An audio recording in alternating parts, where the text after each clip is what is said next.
Hey everybody, my name is Brian, that is Shane, and this is the Popcast Unleashed live on Thursday. Calling it the pickle party, boys and girls, and I gotta tell you, today is a very good day, but before I explain why, Shane, how you doing, brother? I'm doing okay. I love how I set up everything an hour in advance, and I'm like ready to go. And then like 3 minutes before we start, I have to restart the computer, but that's okay. These are the things we deal with when we're doing live shows. How are you guys doing out there? Hope you're having a great day. We have some awesome stuff we're going to talk about. It's going to be a lot of fun. I gotta tell you, it's interesting that we still have these problems because it has been 7 years. Well, that's the first thing I was going to bring up today. So 7 years, and I have a little something to show you before you talk. Oh, really? Okay. I'm down. So Sounds good. for all you people out there, this was us about 7 years ago. Okay? Wow. Look at That that. You guy's can't young. see me. Up. Look at that. That was us about 7 years ago. Look at that. Look at those backgrounds. You're in the exact same spot, dude. You were all those years ago. Yeah, I literally haven't moved except for now my background's much better. And this was our first channel trailer, and this is for you guys.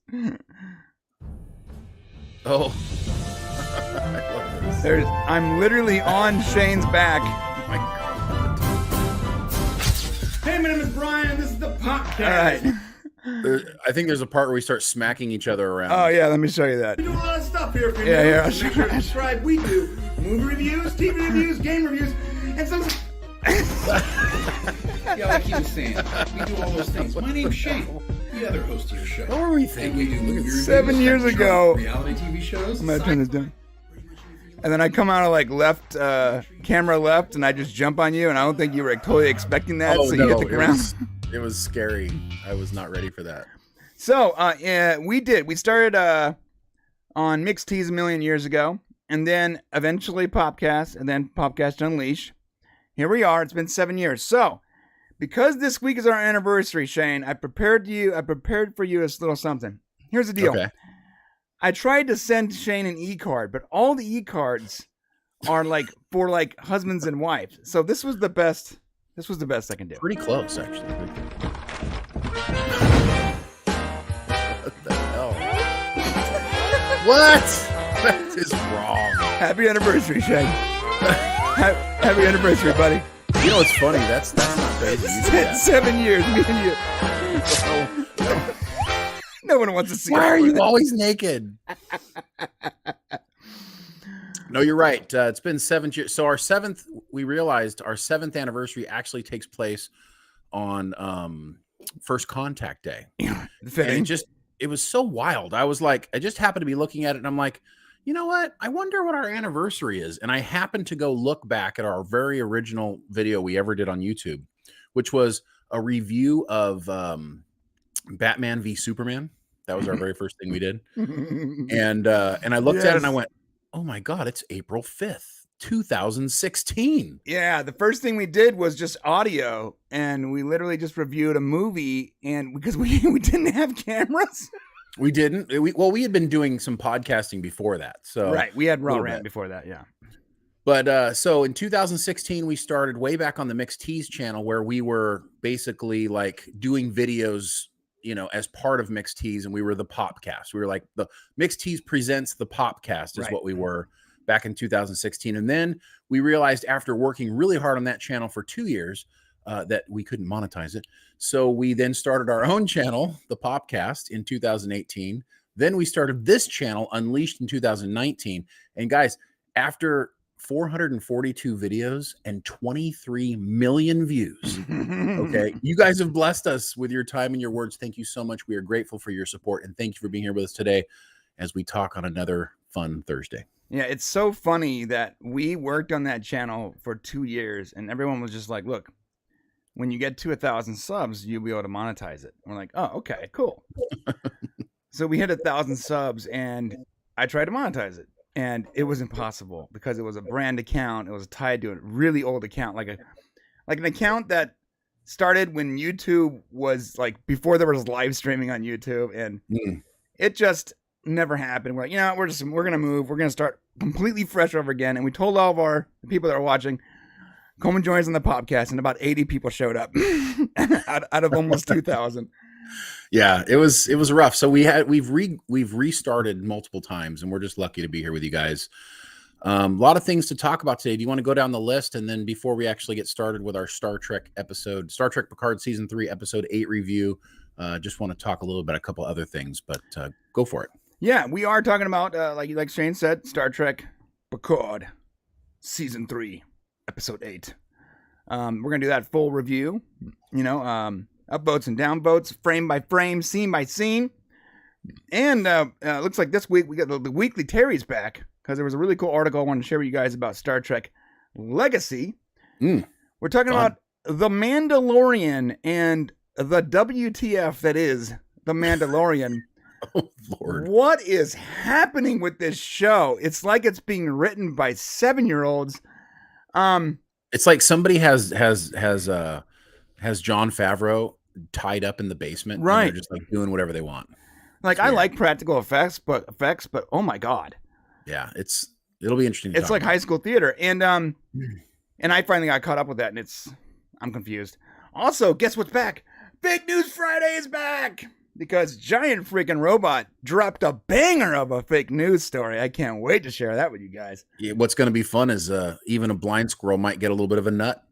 So what's funny is that's fake news, but right, yeah, it's fake news, but like we know already exactly. So we know that they're bull crapping, but they don't know how close they might be on their bullshit. Right, they don't know how close they are to that, which is wild. It's like, right, I guess if you throw enough stuff at the wall, eventually something might stick. Right, something, you might be right. Yeah. Also, rings of power or rings of copium.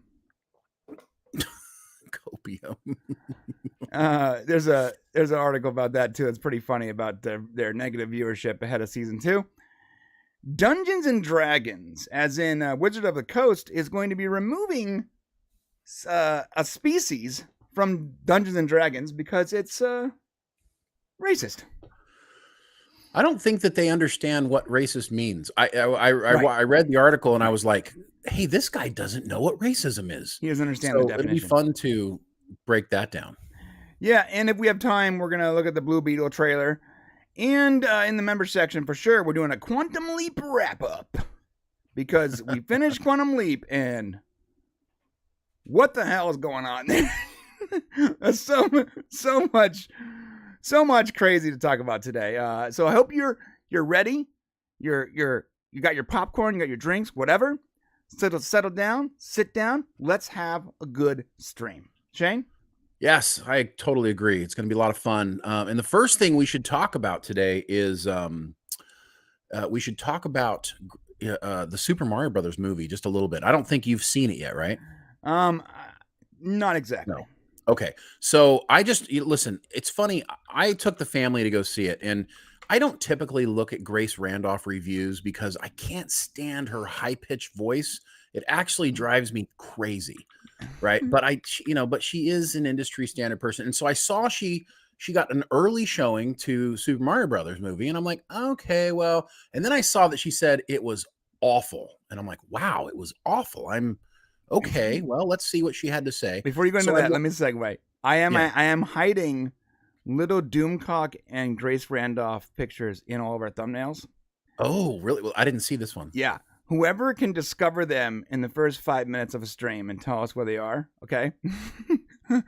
I'll get some kind of giveaway going because I'm hiding them in the thumbnail, okay? I didn't even notice it when I looked at the thumbnail. I know. That's the plan. It's like, where's Waldo? But like, where's Grace Randolph? Someone recently was like, it's funny that you're making fun of the way Grace Randolph talks considering the way you talk. And I'm like, touche. Well said. Touché. Yes, well said. So if you want to pull up the little Rotten Tomatoes thing, I sent you over a link to our news channel. So this is currently where the Super Mario Brothers movie stands. There's definitely, when I first saw it last night, it was 98%. So it has gone down 2% for the studio. But here's the thing. So she basically came in and said, this is an awful movie, the worst movie that Illumination has ever made. And she kind of details it and goes through it and says, well, probably nobody's going to like this movie except for if you're like a Super Nintendo fan, like a super fan of Mario Brothers. Right. And so I listened to the whole thing and I said, oh, wow, this sounds like it's going to be really terrible. But, we know that it's usually an opposite effect of what happens. So I'm going to love this movie. Right. So, yeah. Right. So so the reality is that the critic score you see there on the 54%. So I went to the theater with my family and we got there early. So there wasn't a lot of people in the seats. And I'm like, oh, okay, well, maybe, not a lot of people seemed like they had showed up early. By the time the movie starts, the theater's packed completely. Right. We watched the movie. I got through it. It was like, you could tell the kids were kind of having fun. There was lots of nostalgia, lots of member berries, but good ones. Like I don't want to give too much away, but if you watch the movie, watch very carefully at the beginning and look at the video game that's in the restaurant, and you're going to see a really cool Nintendo Easter egg that a lot of people don't know about from the beginning of Donkey Kong, actually. Right. And so there's some really cool stuff that happens. The movie goes on. Chris Pratt, he's fine.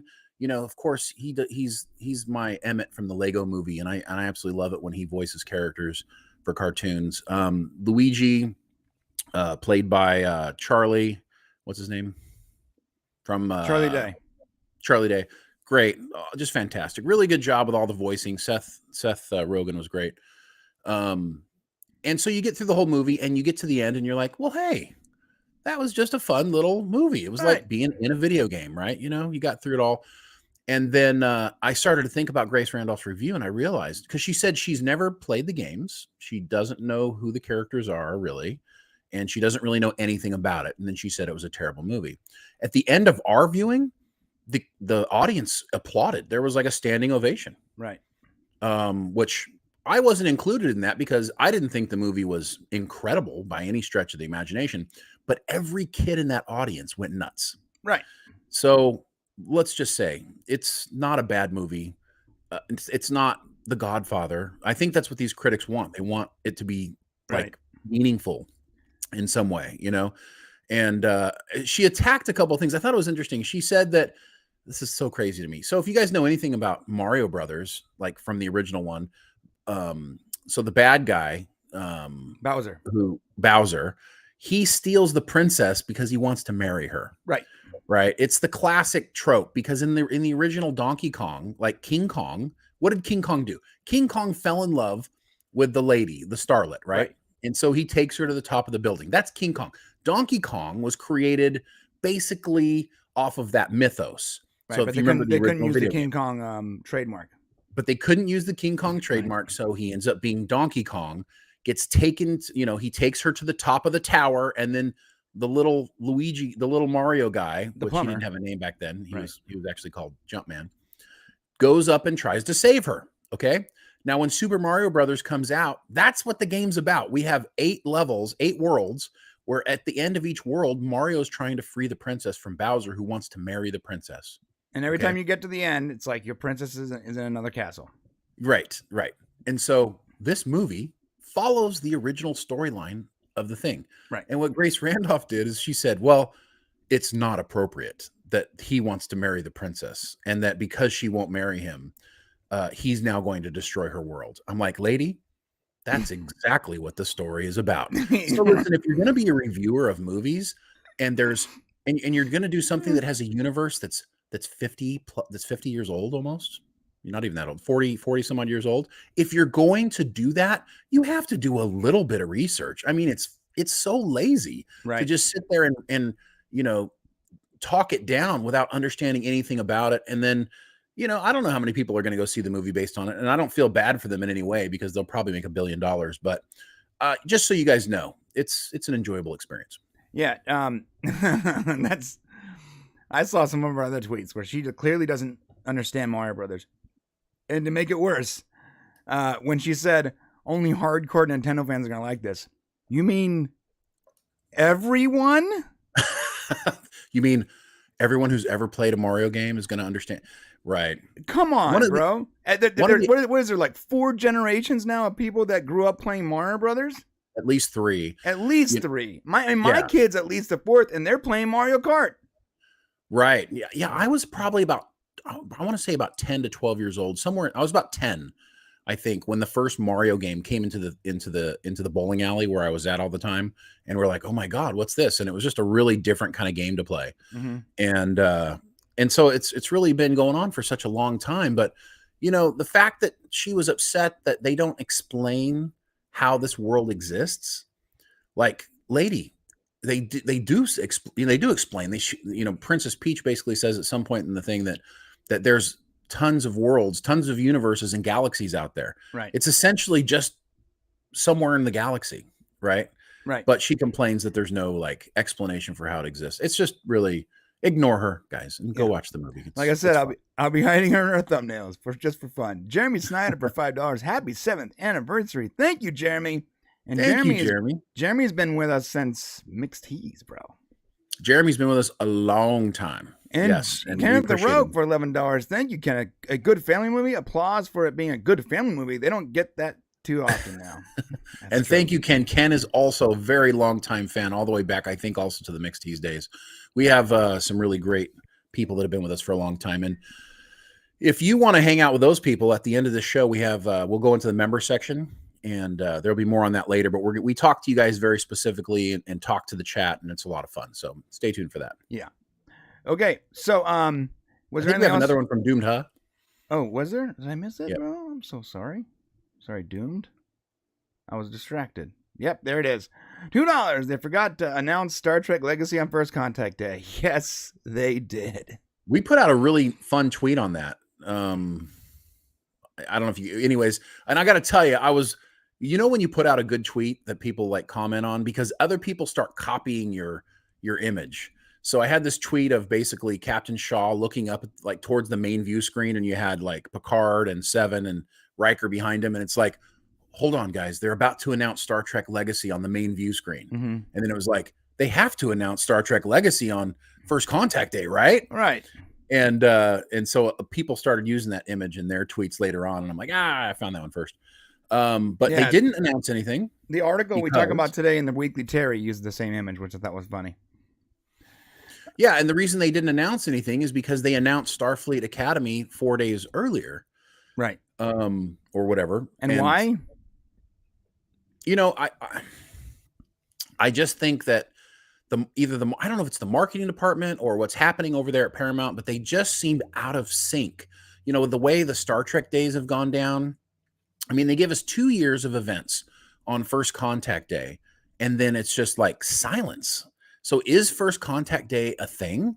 Is it something in this, are we going to keep doing something on First Contact Day, or is it now only just Star Trek Day, which is in September? So they really kind of let people down. I mean, people were expecting something. They should have just held the Starfleet Academy news for a few more days and dropped that on First Contact Day, something. Yeah, literally everyone, every single Trek fan, whether you like new Trek or old Trek or old Trek or wherever, everyone was saying the same thing, like, what's up, guys?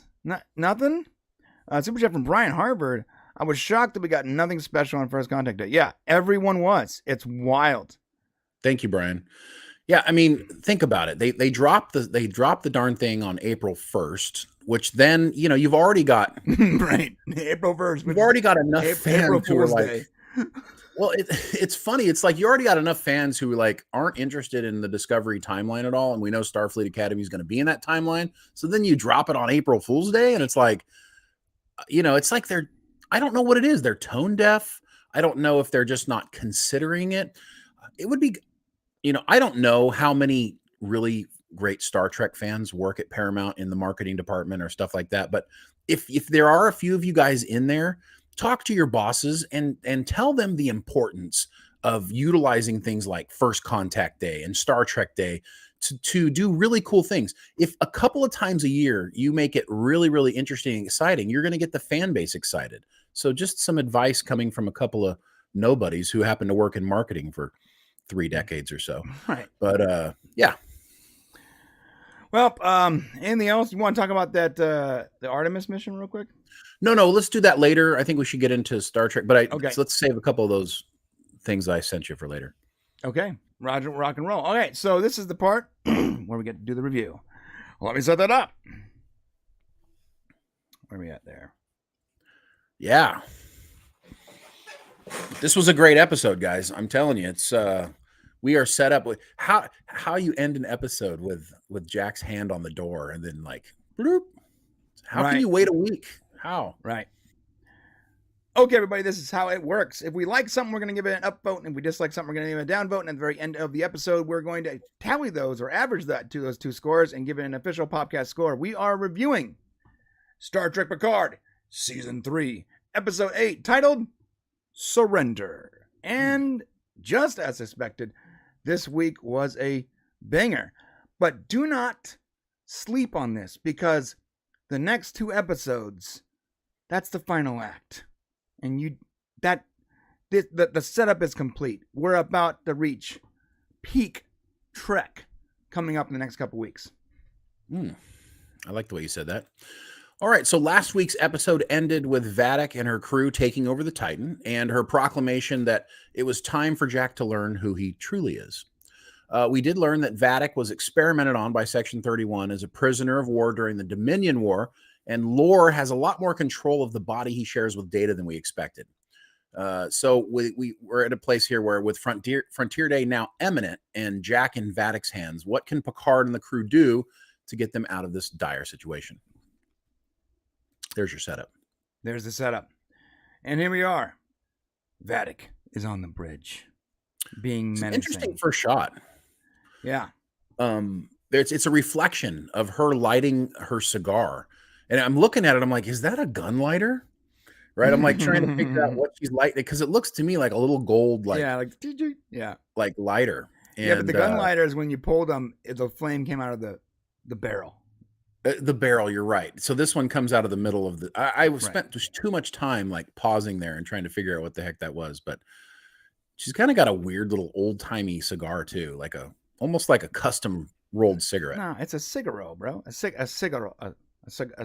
I can't say the word. It's a cigarello. Cigarello. Okay. It's like a cigar cigarette combo, you know? Sorry, I smoked for like 20 years. I'm like, whoa, you are a aficionado, guy. I was specifically into those, so I know exactly what it is. I used to fool myself by saying, well, I'm not smoking cigarettes. Cigars are healthier for you. Except for I was still inhaling like an idiot. I want the backstory on why she's smoking. Because she can. Like, maybe. I don't like that answer, though. I never like that answer, because you can. Of course, everybody can do anything they want to do. But there's got to be some sort of motivation, because you don't necessarily see, changelings smoking. So I'd be curious to know what her motivation was. What if the person she copied was a smoker, Maybe. Yeah. And she got into it. They're so addictive, even changelings started smoking. Yeah, that's for sure. All right, so she's basically threatening everyone on the bridge until Jack shows up. Yeah, so they've got 10 minutes. I don't know if they've already mentioned it yet or not, but did she line them up already? Let's see. I can't really show that much. She Okay. did say, let's start by taking their eyes. Yeah, so she goes, that's what she's doing. She's actually shutting down systems around the ship so that they don't have any way to, like, the crew doesn't have any way to fight back, basically. Right. Now, we're here with Data. And this is when they're explaining that she's locking him out of the bridge. Comms are down. Everything's down. It's pretty gruesome. There's people like screaming over the intercom system. There's people being like hunted down and in the passageways. They're slaughtered by the changelings. Yeah, it's really not cool. Yeah, in fact, we get a scene that you don't normally get in Star Trek here. And yeah, even like the subtitles like screaming continues. Right. Damn, son. Got them all lined up here. She's obviously trying to terrify them. Yeah, I mean, they're terrified. I love how they're still Starfleet, though. I love this. And there's a part that comes up where they actually say that. I love this little. That's it's not easy to cry like that, guys. Like that tear came popping down. That was good. And we got a super chat from Son of John. Just a question. Can you possibly give a hint or path on what Jack is, since we are closing in on 2 more episodes? I theorize that Jack is either Borg, Pa Wraith, Gary Mitchell variant. Well, Son of John, that is an excellent question. Let me answer that, Shane. Let me answer that. Okay. Ready? All right, check it out, John. No. Are you kidding me? We can't tell you? What? I mean, bro. You at the moment when you're about to find out, we cannot tell you. That's like that. That's like the scariest, Right, the worst part. You don't want me to tell you. I He know you're doesn't gonna wanna wait a know. week, but you don't want me to tell you, bro. No, You it's the don't. first thing. Like when you saw the end of that episode and you're like, oh, come on, I can't wait. This is why we've been saying Star Trek Picard season 3 is a 10-hour movie. Like it's not really a TV show. I mean, yes, it's been broken up over 10 episodes, but it's really a long movie. Right. And so when they cut it up like this, it leaves an interesting an interesting place to stop, but it's going to make it hard to wait 6 more days. Super chat from 200 Watt Studio. Rest in peace, Tavine. Best part was Data and the lore poker game. Pretty good. Yes, we're going to get to Tavine here in just a second. That was a shocker. And yes, Data and lore poker game. Yes, it's going to be great. We're going to break all that down for you. Thank you. There's this moment, and I'm giving this my first upvote and my first Roddenberry. Boop, boop, boop, boop, boop, boop, boop, boop. Look at that. You got that little thing in there. Yeah. Boop, boop, boop, boop. This is a Roddenberry alert. Oh man, I just moved my freaking source out of the way. Now you screwed everything up. Roddenberry alert. It's when the comms sound, and it's like freaking amazing sound. The way I write my scripts, I don't enter. I never hit enter, so there's no paragraph marks. I know. I'm aware, Shane. I'm aware. Shane will send me like this long, writing that he's done, and it's just a wall of text. There's no breaks. There's no paragraphs. Nothing. It's just a wall of text. This is my response every time. No, I can't do this. It's the way I write. It's the way I write for reading. Okay. So, but what's interesting is when I go back to look at my notes here, I get lost because I have no place. I'm looking at the same wall of text. So I get lost trying to find out where I'm at with my notes. I'm gonna have to start putting little breaks. Right. But Jack wants to turn himself in. So here's the thing. Just before all this happens, Jack's telling Picard and Beverly, I just need to turn myself in. And they don't want him to do it. So he does the only thing that he can do at this point. He tries to use his newfound power, and he actually takes control of someone in the passageway and decides to see what's going on out there. And this is where we get some pretty gruesome looks. So you actually see somebody stabbed through the throat. You understand what's at stake here. And I think that's interesting because in a lot of Star Trek going back, this is why it's so much more a movie than it is a TV show. This is something you would get in a Star Trek movie, right? You would get this sort of intense viewing, whereas in TV shows you wouldn't see, Starfleet officers with things through their necks, in a TV show. So you're able to see these kind of things, and you're able to see what kind of desperate situation they're truly in. We got a message from Star Trek Late Night, but it's actually Joe Cronin. Joe, what's up, bro? How many logins do you have, Joe? Yeah, Joe has 13 accounts. It's Joe Cronin on the alt account. Name I'm Bored. Episode 8 was a shout out to Grand Wizards of the Coast, who I don't buy from anymore. You calling them Grand Wizards of the Coast? That's great. I'm going to use it when we talk about that story. That's fantastic. Thank you so much, Joe. The Grand Dragon Wizards of the Coast. If you guys haven't checked out Star Trek Late Night, you guys need to go check it out. Joe, the best way to describe Joe is he's completely unhinged and can do anything at any moment. And that's what makes him interesting and also a little terrifying. So good job, Joe. Joe is awesome. I am now a fan of Joe's. Every time when he drops one of the late night videos I'm watching. Okay. So she's threatening to kill all of them. And there's the boatswain whistle. Woo. I'm sorry. I'm going to do it again. Roddenberry alert. Roddenberry alert. So she's gonna kill everyone every 10 minutes until Jack shows up. Bottom line. And here we are. Yeah, so they're trying to figure it out. She's taunting them. It's funny, you jump around in places, it's hard to tell. I'm sorry, exactly let me go back here. Go ahead. So she's basically trying to terrify. She's trying to get Jack to smoke him out, trying to get him up on the bridge. And so she's about to start singling people out here. Yeah, there's a moment, though, because Jack wants to turn himself in. But I'm sorry, let me get back to that real quick. And Picard and Beverly tell him something very important. They say, look, I understand you want to sacrifice yourself. I'm paraphrasing. But when you go up there, there's nothing to stop them from blowing up the entire ship. Right. Yeah. You can't trust her is basically what he's saying. And that's true of most villains. Right. And then we're on Vadic's ship. We're on the Shrike. With Captain Riker and Deanna Troi. Did you say it like that on purpose? Yeah. I'll let you explain all this stuff because I was nodding off during this part. Well, so here's the thing is, this is part of the exposition, it's wrapping up the story. These guys are locked up and anybody who said, look, you can be doing something. A lot of people, it's funny. A lot of people want to criticize like some of the exposition on the show. But you do need to catch up these two characters. All we've had so far is a moment on, where they're talking to each other on a monitor. And you see Riker's finally admitted his difficulty with getting over his son's death.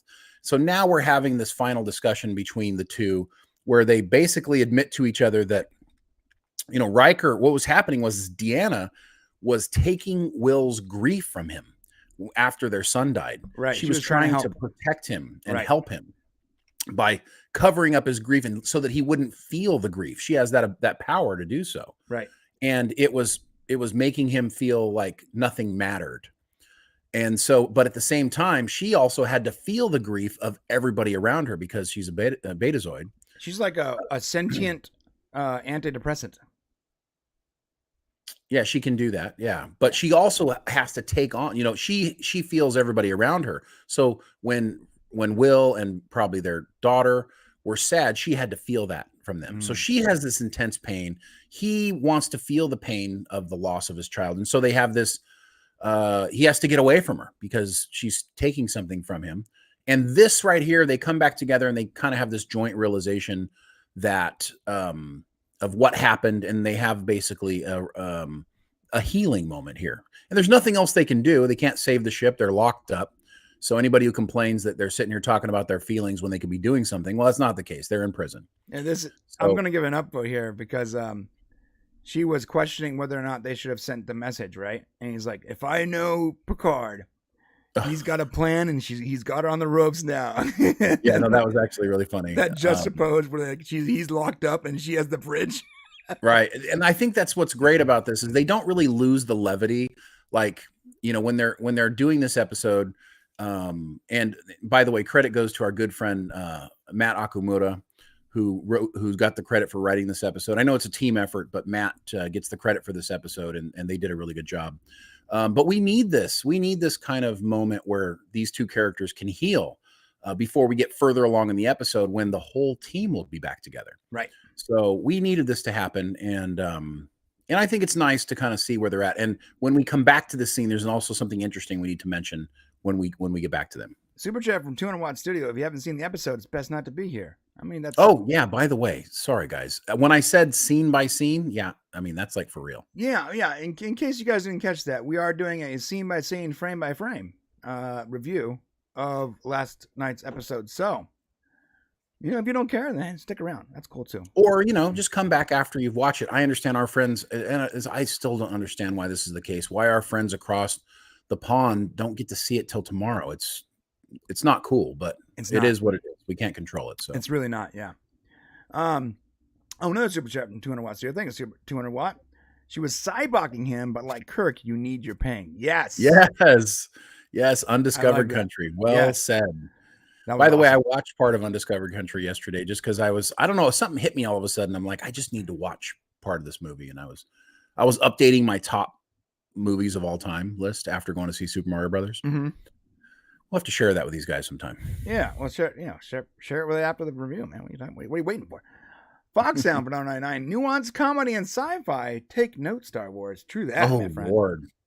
We're going to be talking about that Foxhound definitely later. What, you didn't like Lizzo in The Mandalorian? You didn't? That didn't make you laugh? Foxhound? I didn't like any of it. I love Jack Black, and that made me sick.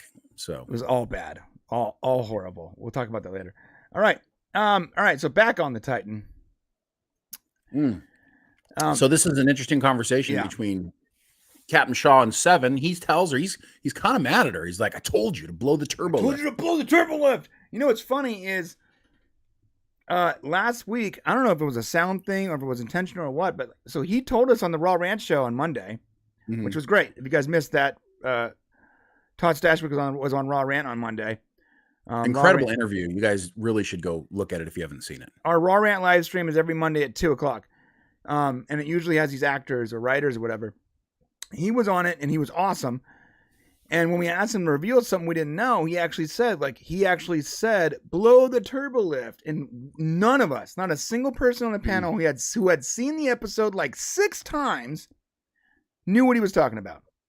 Yeah, we didn't hear it. So I don't know. That's something that his character says, apparently, but I don't know if that translated across. But so they end up having this conversation here, and she's like, look, I'm not going to do it. I'm not going to trade a life. You know, she wouldn't kill him, basically. Right. Because if it would have killed the changelings, but it would have also killed him. And, you know, like a true Starfleet officer, he tells her, look, you don't have the luxury to make that decision. Right. That's not your choice to make. You know, now you didn't just put, you know, yourself and me at risk. The whole ship is at risk because you didn't blow that turbo lift. And while I see his point, I also see her point, because I'll tell you this.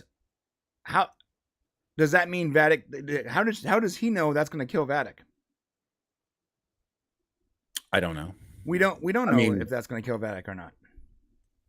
I don't know. I mean, that's possible. Yeah. But I mean, phasers apparently can kill them pretty good. Sure. So I don't know, but you know, I mean, this is very Star Trek, you know, it's like, you know, it really explains who these characters are. Captain Shaw is Starfleet through and through. No matter what, you know, his mission is, as he's explained to us, is to protect his crew. And 7 has a little bit more nuanced belief. You know, when she cares about somebody, she can't just necessarily follow through on those things. So it's an interesting dichotomy. Well, it's because Space Daddy is, you know, willing to do whatever it takes. Although Space Daddy's looking pretty rough right now. Yeah. I was going to say, Space Daddy's looking hard here. Space Daddy's looking pretty messed up. Whatever happened to that turbo lift, they gave him a good 1-2, that's for sure. But do give me an upvote for this. I like this little speech here. It reminds us of who Captain Shaw is, and it reminds us who 7 of 9 is. So I thought it was nice that even in this moment of difficulty, their characters are still true to themselves. Right. Yeah, and she's still true to the character she was 20 years ago. 100%, yeah. Which is awesome. All right. Now we're back with Data. What's going on here? So now she makes the 10-minute announcement. You have 10 minutes to get there. Beverly won't let Jack go up on the bridge, obviously, but they're running out of time. They have to solve it. And that's when Jack tells them that he has this ability. Right. And they don't believe him. Yeah, they don't believe him. But of course, Sydney corroborates his story. Yep, she speaks up for him. Right. Or I like to say, you know, La Crush. I'm not into those things, but that's okay. And he had this really cool speech where I'm going to give an upvote where he's like, look, I'm a talker, and he talks himself. It's a really cool speech that I wish I can play here for you, but the copyright gods would kill my family, so I can't. Whoa. But that speech, he talks about being vulnerable, and he's like, the way he talks his way out of situations, you know, to ignore the fact that he feels so different, you know. Very cool. Yeah, it was a good speech. All right. So Jack says he thinks he can take the ship. This is where they don't believe him. She says, yeah, you know, you should believe him. And they say, okay, they're going to let him try, basically. Yeah. And here we go. So this is something I did not understand. There is a scene here where he says, all I need to do is see the bridge. And I still am not sure how he saw the bridge. Does he need to, so in order to use his talent, and I haven't quite figured it out here, does he need to see what he's looking at in order to control it? Because obviously that didn't happen here, right? Because he can't see Lieutenant Murrah. Yeah, I don't know, actually.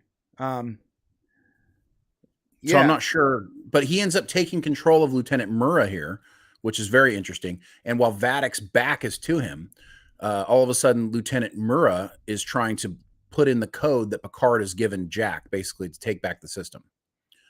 But Vadic catches him.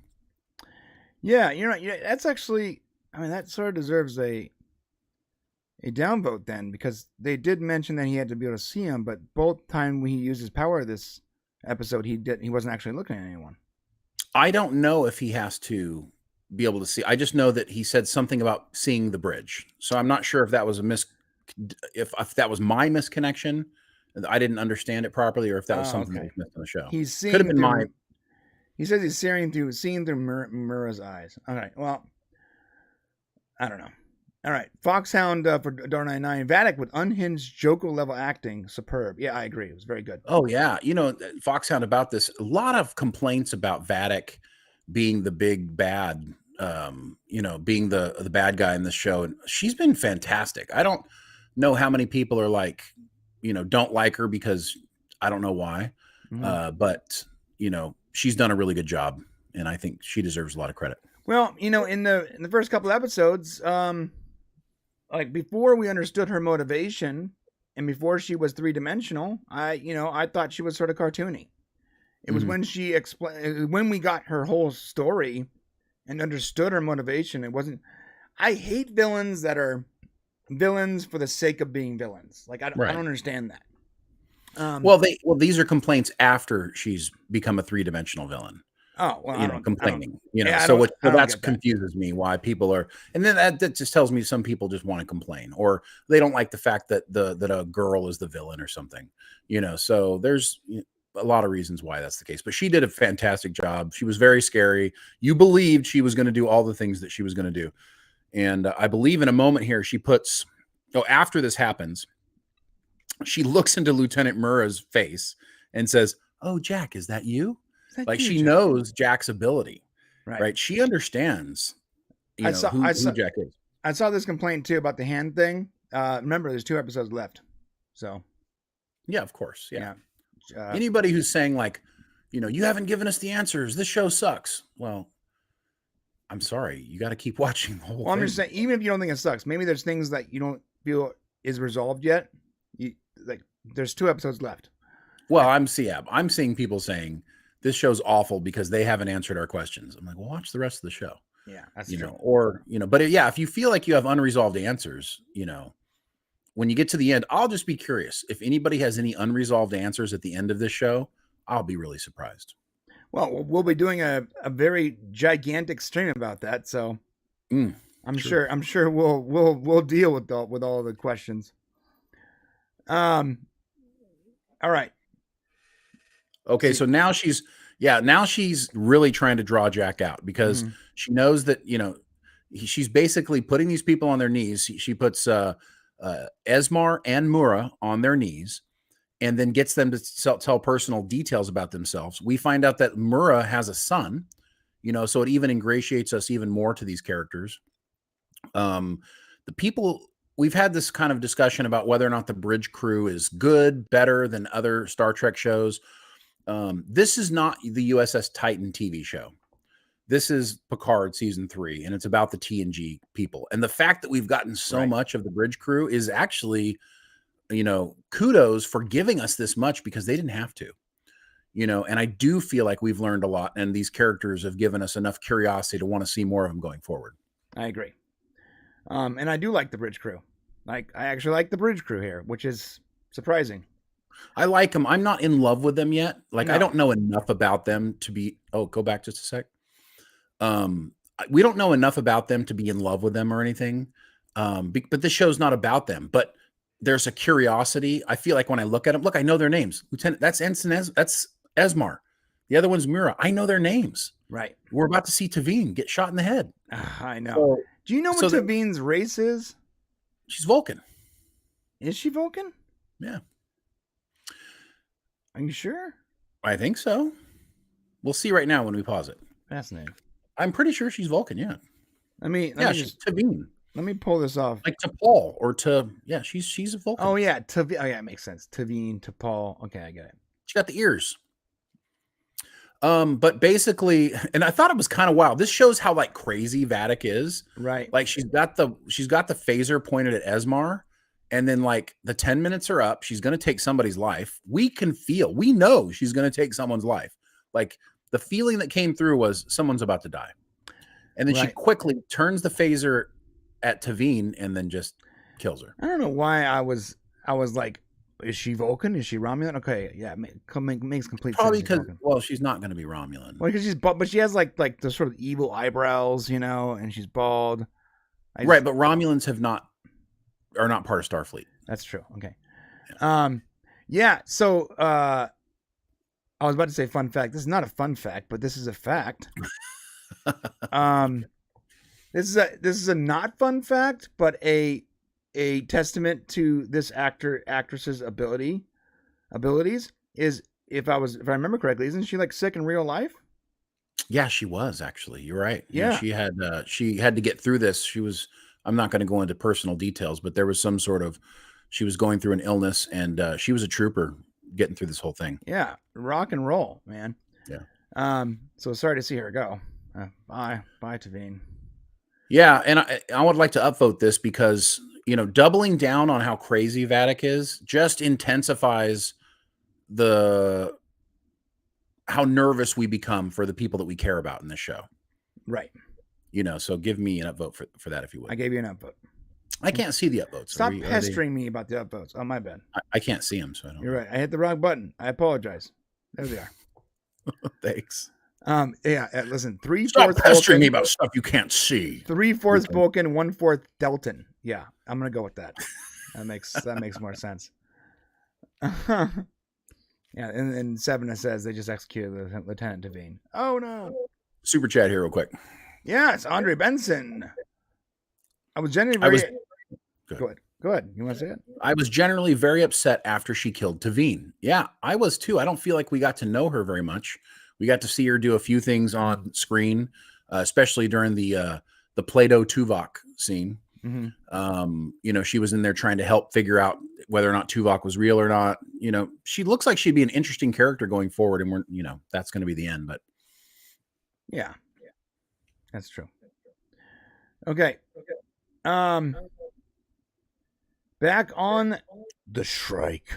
So this is a very interesting scene, because basically they talk about the fact that they don't want to live on the planet they're on anymore, and that they want to get back to the city.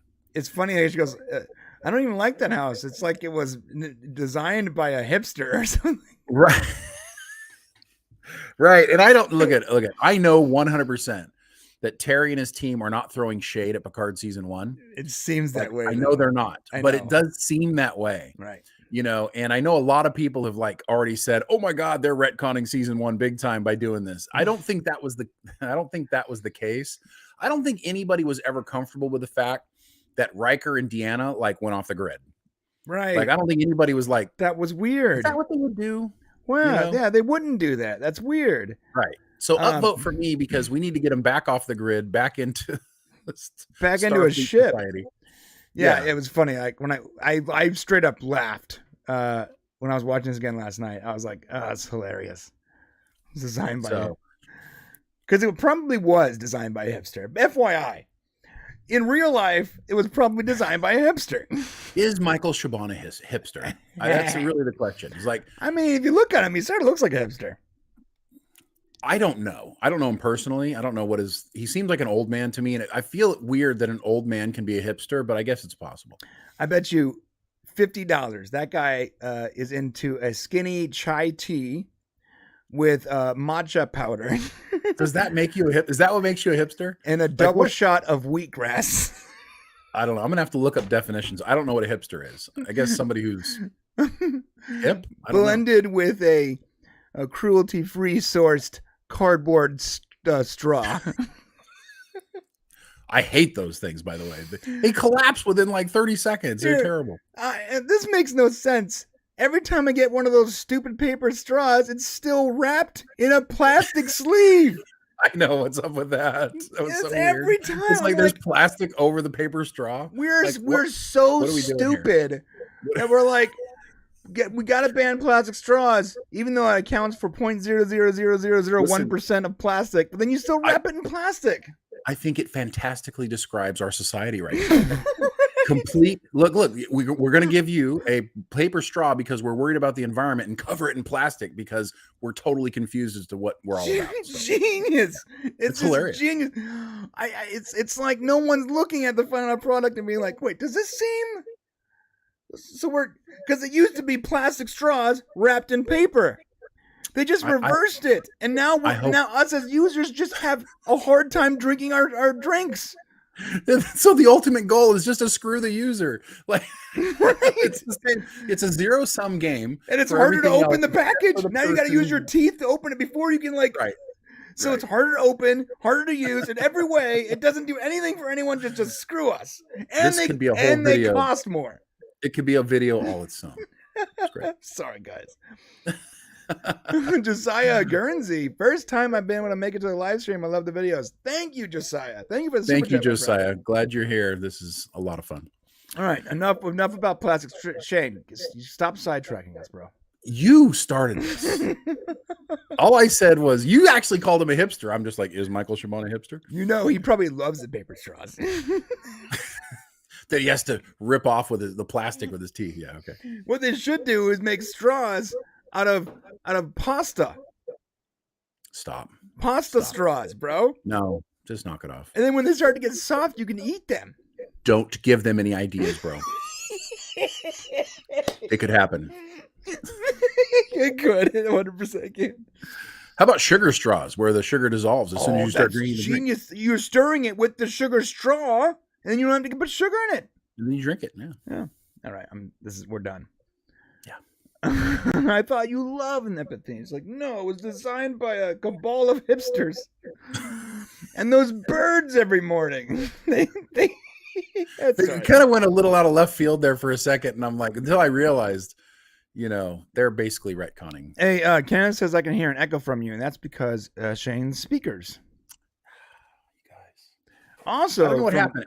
For 400 videos, we never had a problem, and suddenly the last 12, it's been an issue. And what's funny is you got a better camera and a better mic. I don't. I have the same mic I've been using for 2 years. Maybe in 400 videos they can all hear it, but no one ever said anything. They're trying to be polite. I think that Brian's secretly telling people that he wants me to put headsets on. I did. Kenneth, back me up. I didn't say anything, bro. I love you, Ken. The fact that I'm putting this headset in because he had to pay $2 to tell us this. Another super chat from 200 Watt Studio. There's an echo. I'm sorry. That's not what he said. Stephanie. Oh, man. I cannot pronounce this. Help me out, Shane. Let's see. Stephanie Kazahajahowski? Chakowski. Tavine, 3-time cancer survivor. Yes, that's right. Yeah. And she's on, I just followed her recently on Twitter. And if we can down the road, we'll try to get her on the show to talk. Yeah, she's great. Okay. Cinnamon pasta straw. Yes, Gary. Yes. Cinnamon pasta straw. All right, keep it going. I'm sorry. You're not supposed to be sidetracking. See, Kenneth says, no, he didn't. I did not message Kenneth. Thank you, Ken. And thank you for fixing this serious problem we've been having for 427 videos. I'm going to just have to do this from now on. It's all good. All right. So they're willing to leave, right? They're going to leave. They're going to go back to the city or whatever. And that's when the very menacing changeling comes in to kill them. Yeah. Not to, I don't know if they're going to kill him or they're going to torture Deanna some more. I think that's what. Yeah, whatever it is. But then through the chest. It's a Kurleth. Dun, dun, dun, dun, dun. Yeah, I can't say do the Klingon. You were going to do Superman right there. I was about to, yeah. I was about to do Superman. Sorry. But boom. And you know what? I'm not going to put Gene Roddenberry up there, but the music that popped in was, upvote for me too. Great. Damn. But the next scene's even better. Damn, that's great. Worf makes an entrance, bro. Oh, then they go to hug him. He's like, personal space is a right. But this isn't what makes me laugh the most. What he says next makes me laugh the most. So if you guys give me an upvote here for this, because he immediately ignores Will starts talking to Deanna. He's hitting on her. And he's like, well, I don't know if he's hitting on her or he's telling her, I have thought about you all of these years. He's like, I have often thought of your empathic abilities during my self-reflection time. And then and the camera goes, he's like, inappropriate boy.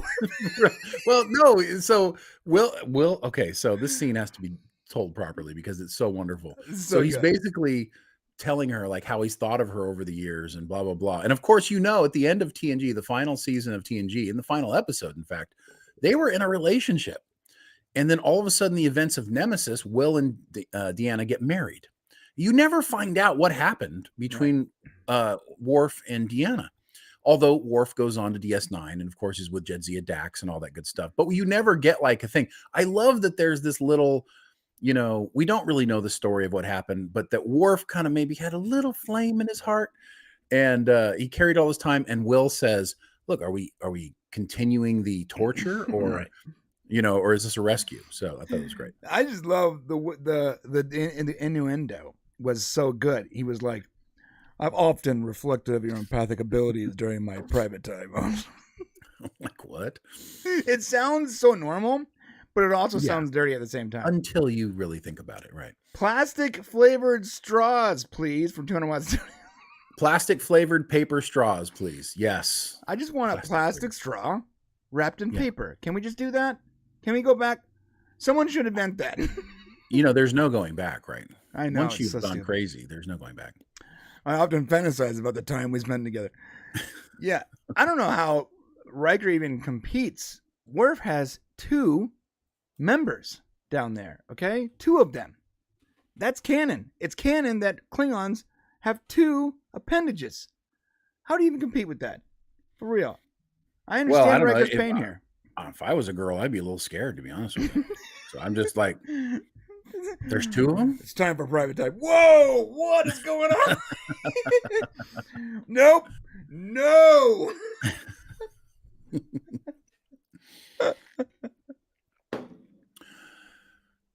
Okay.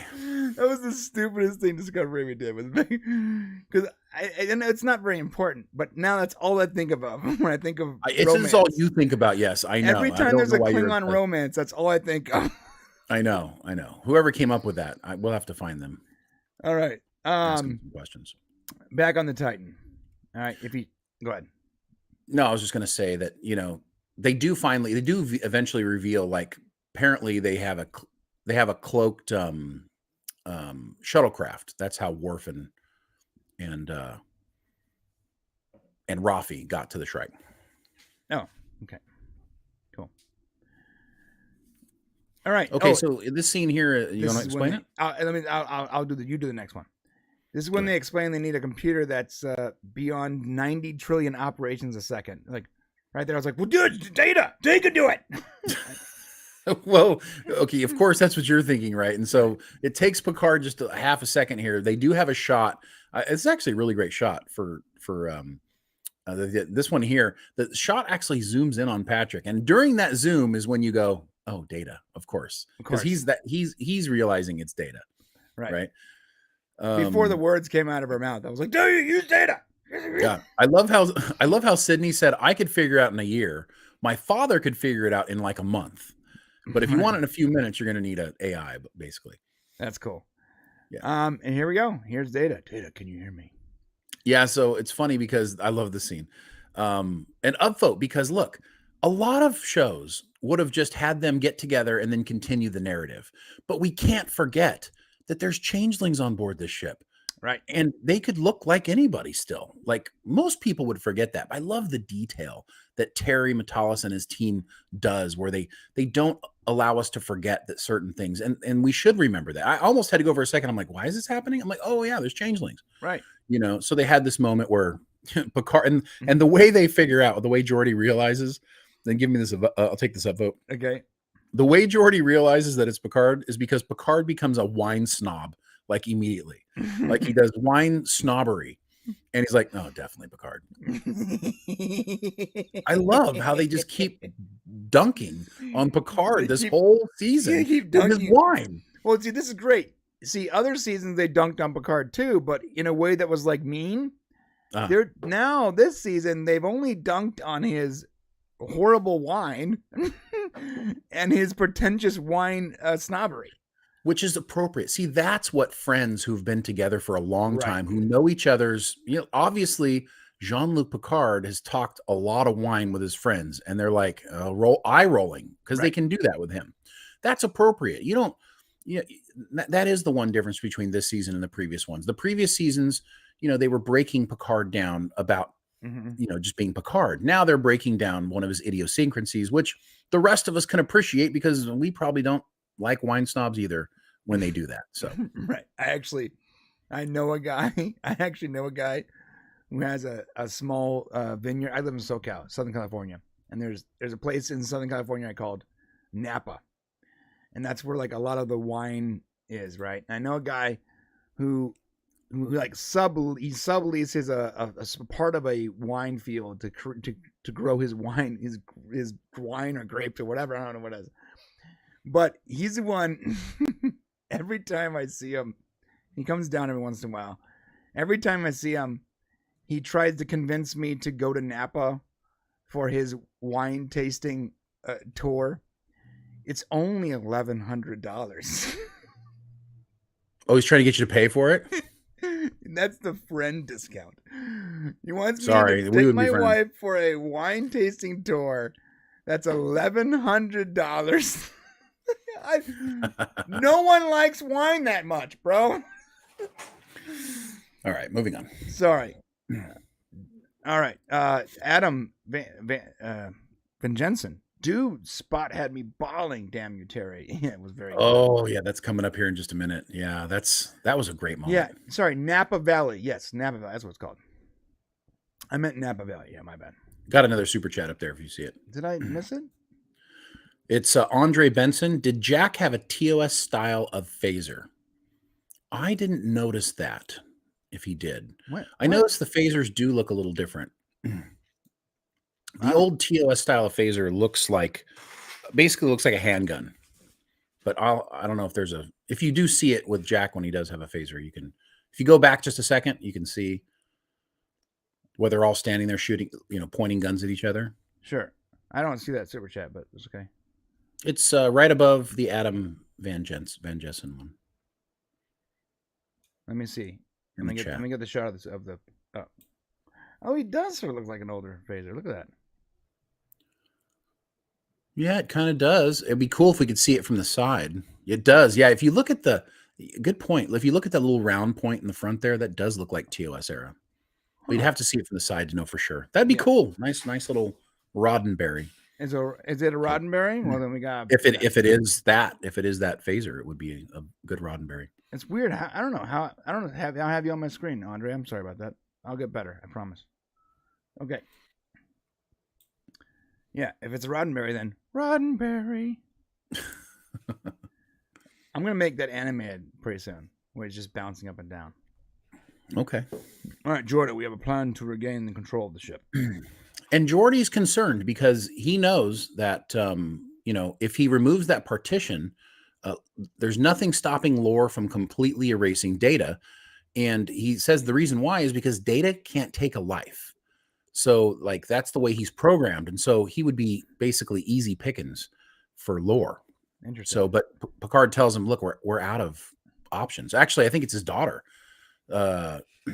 Sydney says, Dad, we're out of time. Right. So it's either do or die at this point. They can't take the ship back without him. I want to get charging cables that glow like that. That's pretty rad. Yeah. All right, so they're going to remove the partition. Here we go. So we're in the positronic brain, and this is great. We get this little scene where, what it might be like inside there between these partitions. And in the beginning, you see Lore. They did a good job of having Lore and Data with the partition up, and kind of Lore bounces off that force field. But then we get, and you missed it a second ago in the shot. That's okay. He had the hat for Sherlock Holmes, and now he has the pipe from Sherlock Holmes. And if you go back to Elementary Dear Data from the episode in TNG, he actually wore that hat and used that pipe when he was doing his sleuthing on the holodeck. Yeah, and he was cosplaying as Sherlock. Yes, he was cosplaying as Sherlock, and here once it comes down, you'll see that Lore starts taking the items from Data. Yep. And this is supposed to signify the fact that he's basically consuming Data by taking his memories. Yeah, I love it. Evolution, my dear Watson. Yeah, that was Lore's little line. And by the way, this whole thing, upvote for me because I really love. I'm upvoting this too. I'm not sure I love upvoting the way they did the whole positronic thing. And then I also want to upvote one more time how well Brent Spiner does bouncing back and forth between the characters. Listen, he, of course, perfected Data. He perfected lore, but he also has to perfect a third character in this episode. And I just super well done job by Brent. Very cool. Brian Harper for $1.99. Thank you, Brian. It was more noticeable last episode, referring to the phaser. We'll go back and look at that because that would be really cool. I mean, you know, it would be nice to have like an old version of the TOS phasers. We want to miss a single Gene Roddenberry. Okay. Here we go. All right. So we got Rafi back. She's basically, so we find Picard's body on the Shrike, and they're going to download the information. They figure out basically that they've been removing the I think it's the parietal lobe, parts of the parietal lobe in Picard's body that contained Irumodic syndrome. So they were removing those, not sure what they were doing with them, but she downloads the information from the computer. So hopefully they can look at it later and try to figure out why they were doing that. Very cool. So, okay, wait, go back just a little bit there. Oh yeah. So they're about to kill a second person, and Seven gets upset for the second time. You know, Shaw's been trying to hold her back. He doesn't want her to get killed. And Jack shows up. Right. And he has what looks like a grenade detonation device. Yes, like some sort of detonator. And I'm upvoting the crap out of this, by the way. Yeah, really great scene. I love how he basically tells her, hey, no problem, but I'm going to kill myself, and I'm who you want. Right. So she says, how do you even know that will kill me? And he says, I don't know. I don't know if it will kill you, but I know it will kill me. That's right. Yeah, I love that too. Yeah, that was really cool. That's why I said that's why Seven wouldn't know if the blowing the elevator is going to kill Vedic either. It's not what she was thinking, though, for sure. I know, but I mean that's a it's good possible. reason. It is something else to throw out there. It's just not what went into making her decision. Right. Yeah. Now back with Data, it looks like Lore is winning the fight here, boss. Yeah. Did we show the thing where he's got? I'd like to show all of his little Easter eggs if we can. It's very difficult for me to do. I know it is, but I'll go to the next one here because I have them in a list. So if you guys haven't seen it yet, go ahead. So he's holding a tricorder. So Data's holding this tricorder, and then Lore takes it from him, and it gets consumed. Then he pulls a curious item out of the air. It's a miniature hollow image of Tasha Yar. And of course, you guys know Tasha was Data's friend. She was also the security officer on board the Enterprise during the first season of TNG. And she was killed during the episode Skin of Evil by a tar pit, doubling as a physical manifestation of evil called Armis.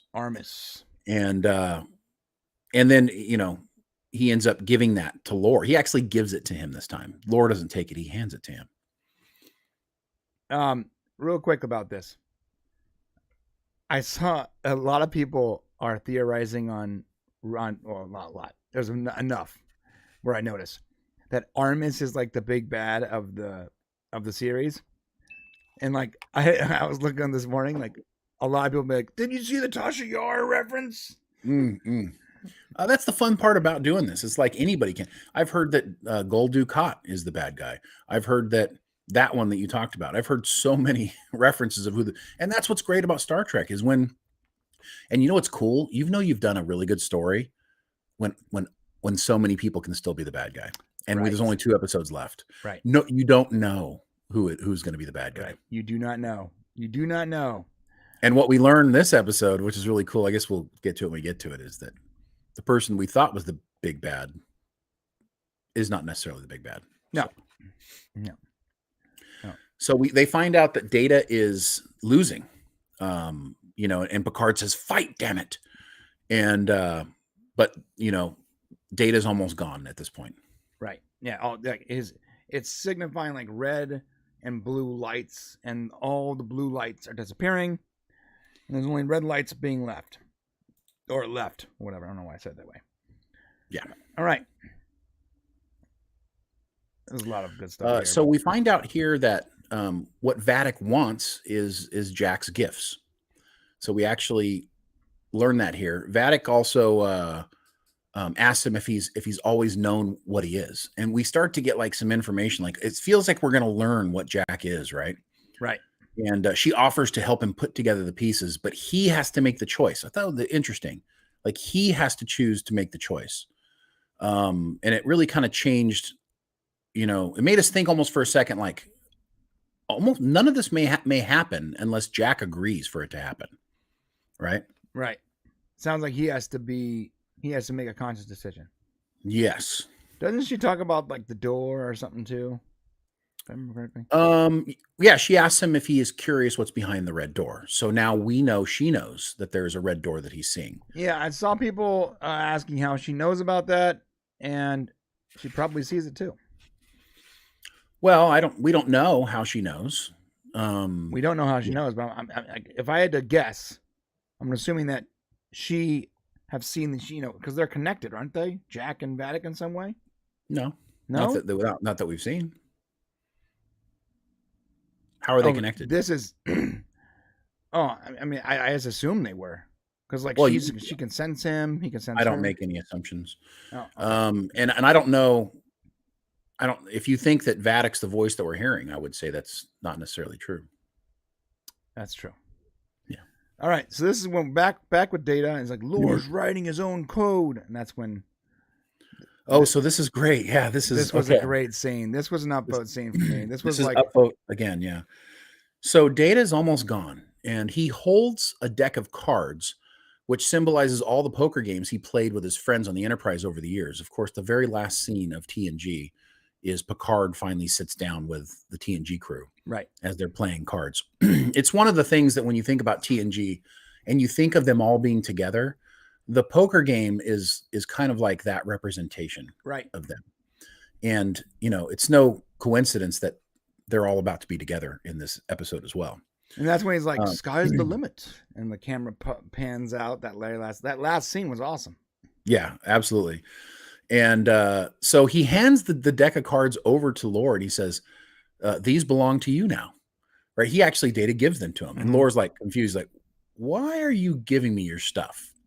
Right? There's this kind of moment where he's like, he wants to know why. And Data tells him, he says, "Because I have had everything and you have had nothing." Right? So Data is showing him empathy, even though he's being destroyed. This is what we love about Data. Right. Right. This is one of the things we love. He is so, even though he's not human, he is so human, in all the right ways that we want to be the best type of human that we can be. Right. Yeah. And then we get the best Roddenberry of them all. Pop it up. Boop, boop, boop, There it is. boop, boop, There boop. it is. Spot. We get Spot. And, did we know we needed to see Spot? We needed to see Spot, right? Yeah. And Spot here represents something that I think is really important. So we first met Spot in the episode Data's Day, and she represents a big piece of Data's effort to become more human. Like that's really what she is. That's the representation. In this moment, she represents the love that Data's learned to understand. And when he gives her to Lore, it's Data telling his brother he loves him even as he's about to destroy him. And that love is the one thing Lore truly never had. Right.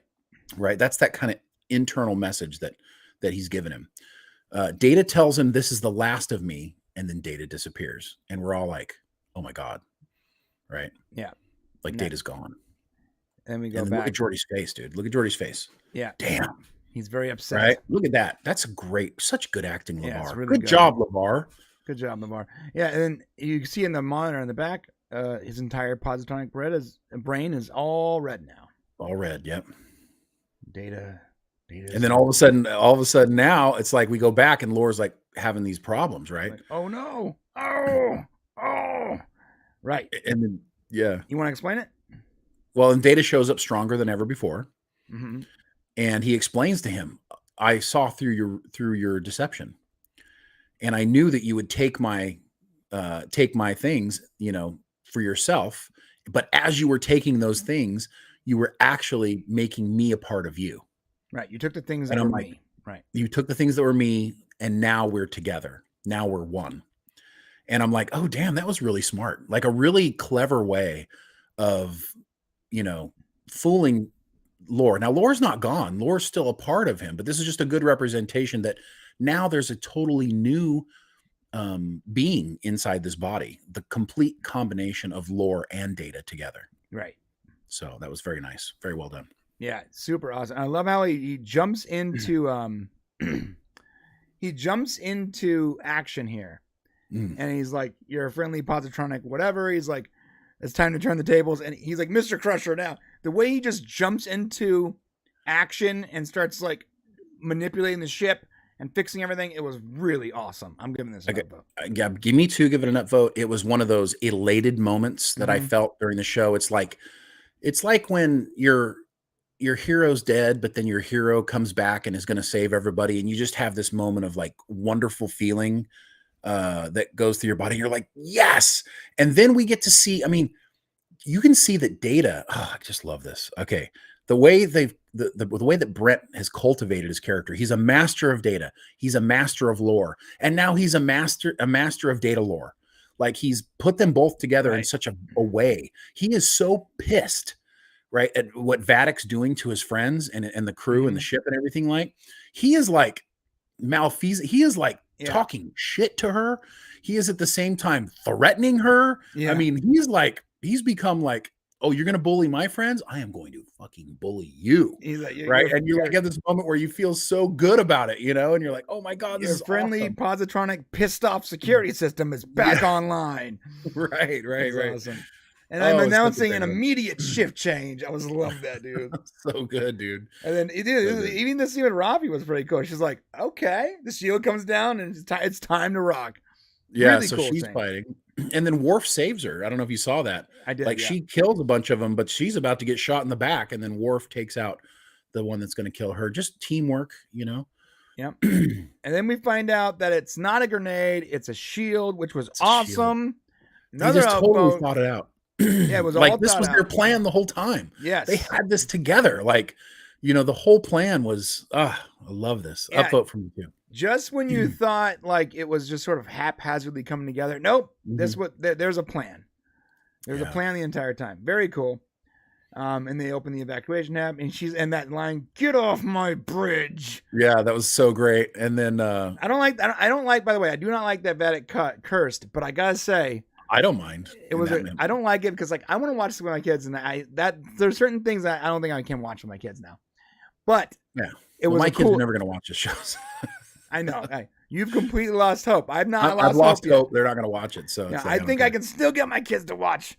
No, but that line though, it felt fitting. Just like freaking solids, what she said the F word. Right. Freaking because if there's going to be one final line for Vadic, it's gonna be that. Well, yeah, she thought she had him checkmated. Right.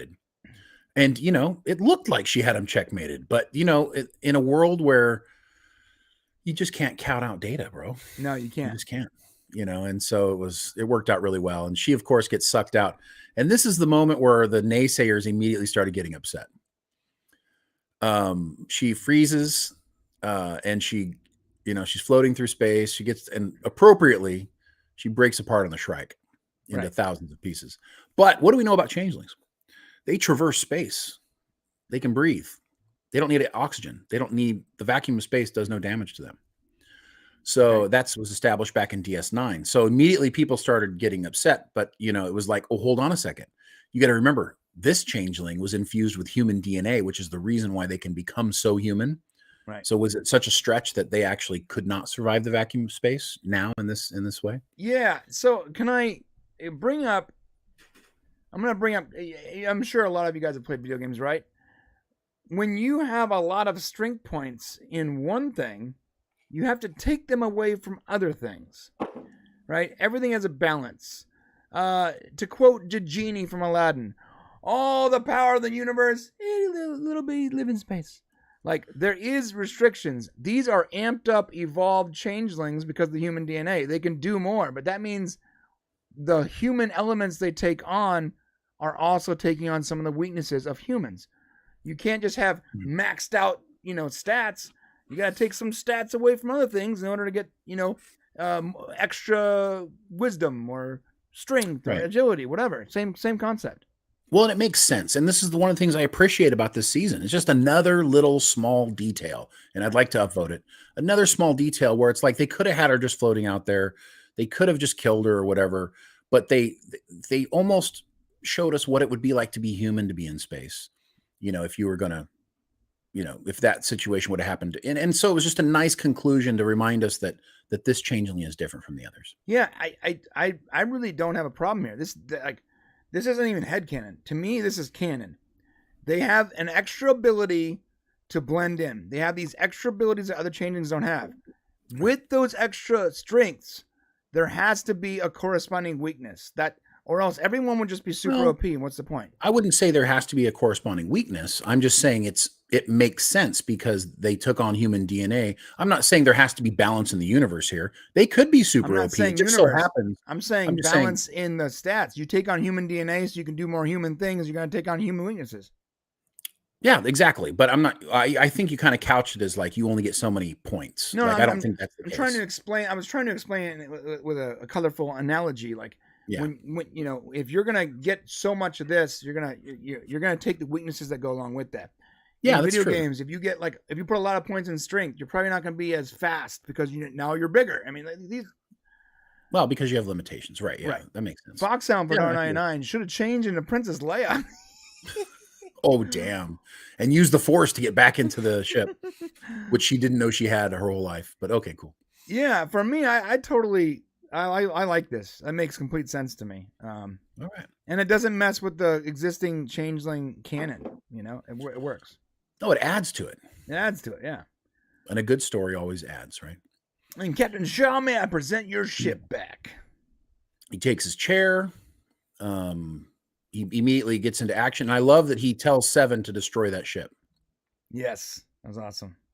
Now, what's interesting is I don't think anybody's noted here, but Picard's body is now gone. Good.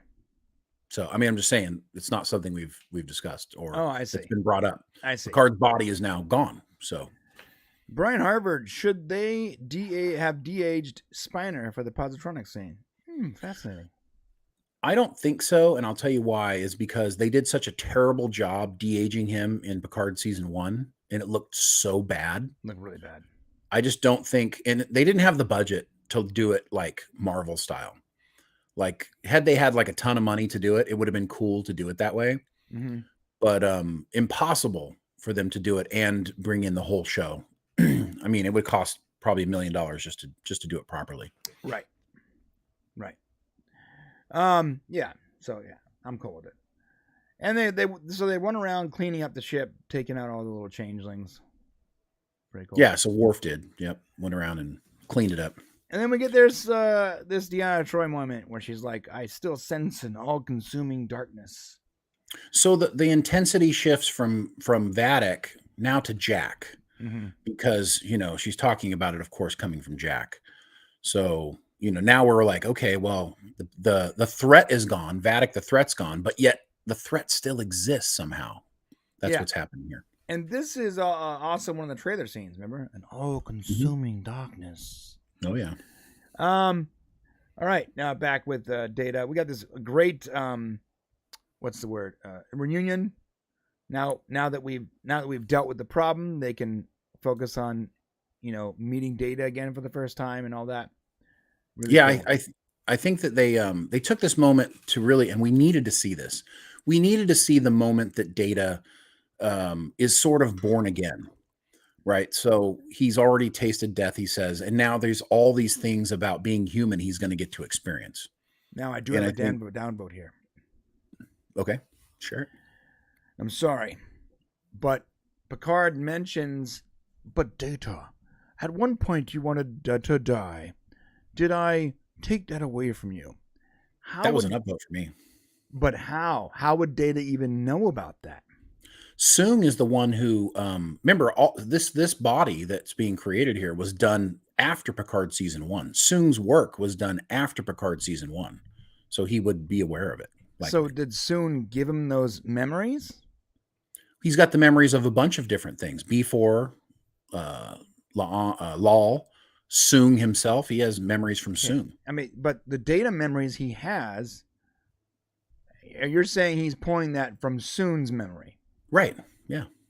Yeah, but he's got the memories of all these things. He's got Soong put himself into it, remember? Because it said from the beginning, Soong and Lal, right, were informational parts, I guess, of the brain. So you're saying that he only knows about that his previous backup file, whatever you want to call it, right? Because Soon remembers it. That's the only way he can. And Soong's a part of this android. Mm. Soong knew about it. Why wouldn't it be a part of this new android? You know, he's not Data. Okay, so it's really important that people understand this. He's not Data. Right. Like, this isn't the exact Data that we had before. And also, I love that they did this because they're not retconning season 1, but they're explaining it because it was really confusing. Data died during Nemesis. Boom, done, dead. Boom, we get it. Right. Then idiotically, they bring him back at the end of Picard season 1 to die again. And so that we can have this made up fake emotional moment, that they could pull on our heartstrings again and kill Data again. And it didn't work. And it didn't even work the way they brought him back. They said they brought him back because of like one positronic memory. It's so stupid. Doesn't make any sense. You have B4's body right there. They even show it in the season. Why don't you just say you got it from there? I don't know. So instead of Terry's team ignoring it and leaving us with this giant gap, they address it head on here and basically say, and let Data tell us himself, did I take something from you you said you wanted to experience death. Does this take away? And it's like, oh no, I'd rather be here than any place else in the whole universe. And that was a cool line. So I'm going to upvote that. I guess it negates itself. Yeah. And I want to upvote that too, because it was important that it came from Data. He let Data be the deciding factor of, is Picard season 1 the reality, the truth, or is Picard season 3 and where we're at now the truth? Right. He says that Data is gone. But, so it was just a nice way, I thought, of dealing with a very complicated and messy canon situation. Yeah, it's spaghetti. Yes, yeah. Mom spaghetti. What? Is that Eminem reference? Yeah. That's funny. I don't know. Mom spaghetti. My kids say it all the time. Makes me laugh. It's a meme, that's why. Oh, there you go. Well, I wouldn't know anything about those except the Barbie memes. I am like seeing all the Barbie memes are making me laugh. So. Funny enough, but you didn't know this. Eminem actually has a restaurant in Detroit called Mom's Spaghetti where they serve. I'm not surprised. Where they serve pasta. It's like an Italian place. It's great. Awesome. It's great. Perfect. All right. Then Data uses a contraction, and of course. No, I didn't. Of course, yeah. Geordi calls him on it. It's great. But it appears I'm capable of using contractions now. It's great. And of course, we knew Lore. That's how we knew. And that was a great callback to TNG because that's how you could tell the difference between Lore and Data. When Lore was pretending to be Data, he was using contractions, and that's how they figured it out. I gotta say, Brent Spiner must have lost some weight because in season 1, he was looking rotund. They were trying to squash him. He's not really a big guy, but they were trying to squash him into something tight, I think, back then. Is that what it was? Yeah. So they were trying to they're trying to squash him into old Data. Yeah, they were trying to they're giving him Spanx and all that, trying to make him look like old Data. Spanx around his neck or something. Right. And in this one, they're like, let's just dress him like a regular person. Let's let him be Brent Spiner, please. Right. Thank God, bro. Yeah. This is a nice thing here. Data tells Geordi, how much he's appreciated his friendship, because you got to remember LeVar or Geordi last episode was thanking Data for basically helping make him the man he is today. Right. Right. And so now we had this give back, and they've always had this wonderful give and take relationship. Right. And so we got to see that here. It wasn't just one-sided. It was awesome. Another upvote, please. I loved it. Okay. All right. Wow. Look at you. Huh? Yeah. It was hitting me in my feels. Yeah. It just feels, this whole scene feels like Data and Geordi. Feels great. The Data and Geordi that we grew up watching. It's really quite special. All right. Now we're going to the raid room where they meet Data for the first time. Why is the raid room surrounded by knives? I don't know, but I love it. I love it. It's got all kinds of interesting things. Yeah, it isn't the ready room. Oh, I'm sorry, the conference room. That's right. Yeah. The raid room is behind the bridge. Yeah. I'm only gonna get a view of this. This is the Titans conference room. Yes. Which means these like Captain Shaw filled this up. Captain Shaw's bad. He likes his I swear to God, I thought this was like knives. the Klingons. They do look like Klingon stuff, don't they? Very cool. So Deanna gives Data a big hug, and we've got everybody back together, guys. For the first time, we've got everybody back together. At the end of episode 8, the team is back together, and Picard says, "I needed you." This to me is such a big deal. Okay. I think this scene says something special about all 3 episodes of Picard, all 3 seasons of Picard. Jean-Luc Picard saying, "I need you guys. I needed you." There was such a big problem when the first season of Picard came out. Right. And Patrick Stewart said he doesn't want to relive TNG. Like that was the whole thing. He wanted, we've already done that. And there was a feeling that I know they're all friends and, I don't know what they would say personally, but he was kind of being an asshole a little bit. It was almost like, no. I'm not doing that with those guys. This is about me. This is about my story, blah, blah, blah. I don't need those guys. Okay. Right. Now, here we are at the end of Picard season 3. Terry's talked him into doing. I do not need a legacy. You're right. And Terry's talked him into doing the show with all of the old cast, bringing it back together. And guess what? To Patrick Stewart's credit, he also realized, oh shit, this is great. This is a good thing. This isn't a bad thing.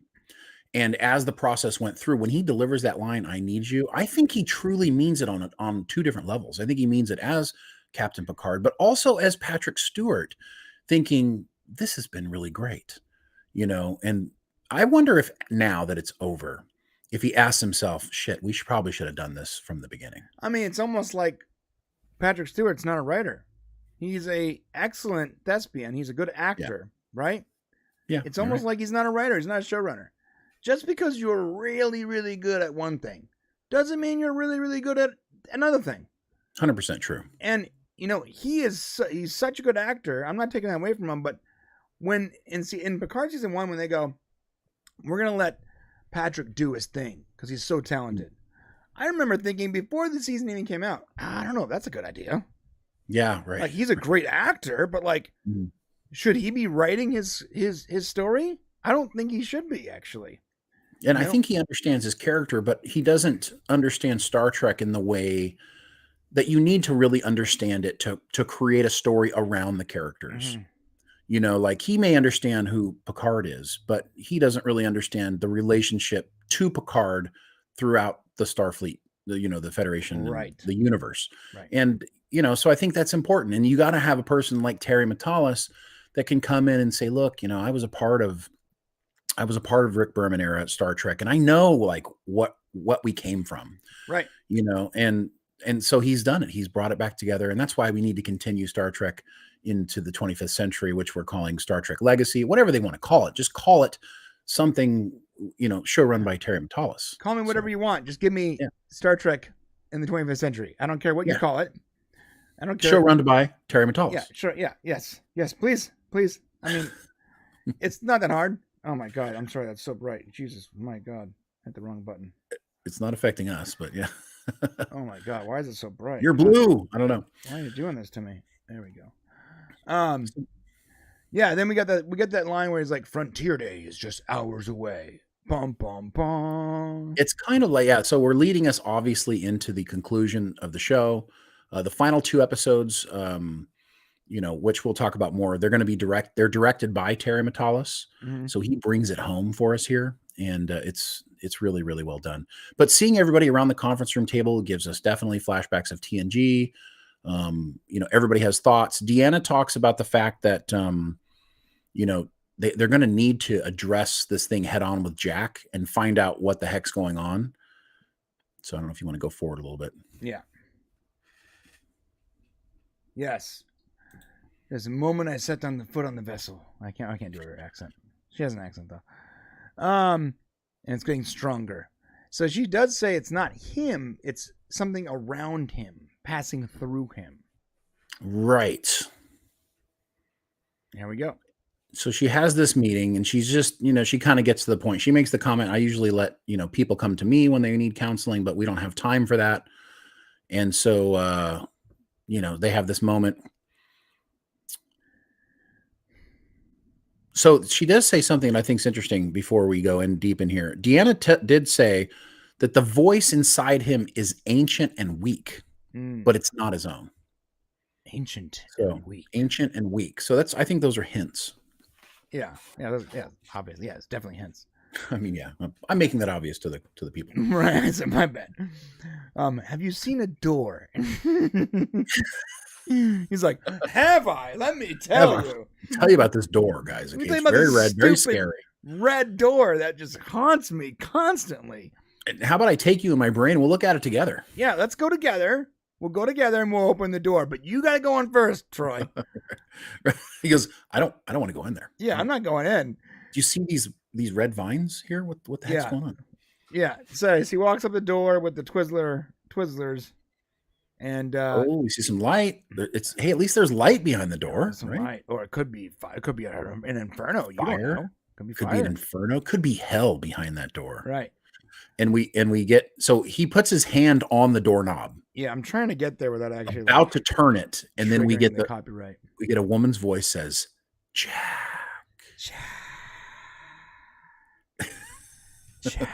You had to out Jack me, didn't you? You had to out Jack. I'm better at voices than you. Jack. Shane has a better voice than I do, but I'm better at emulating voices. Absolutely, 100%.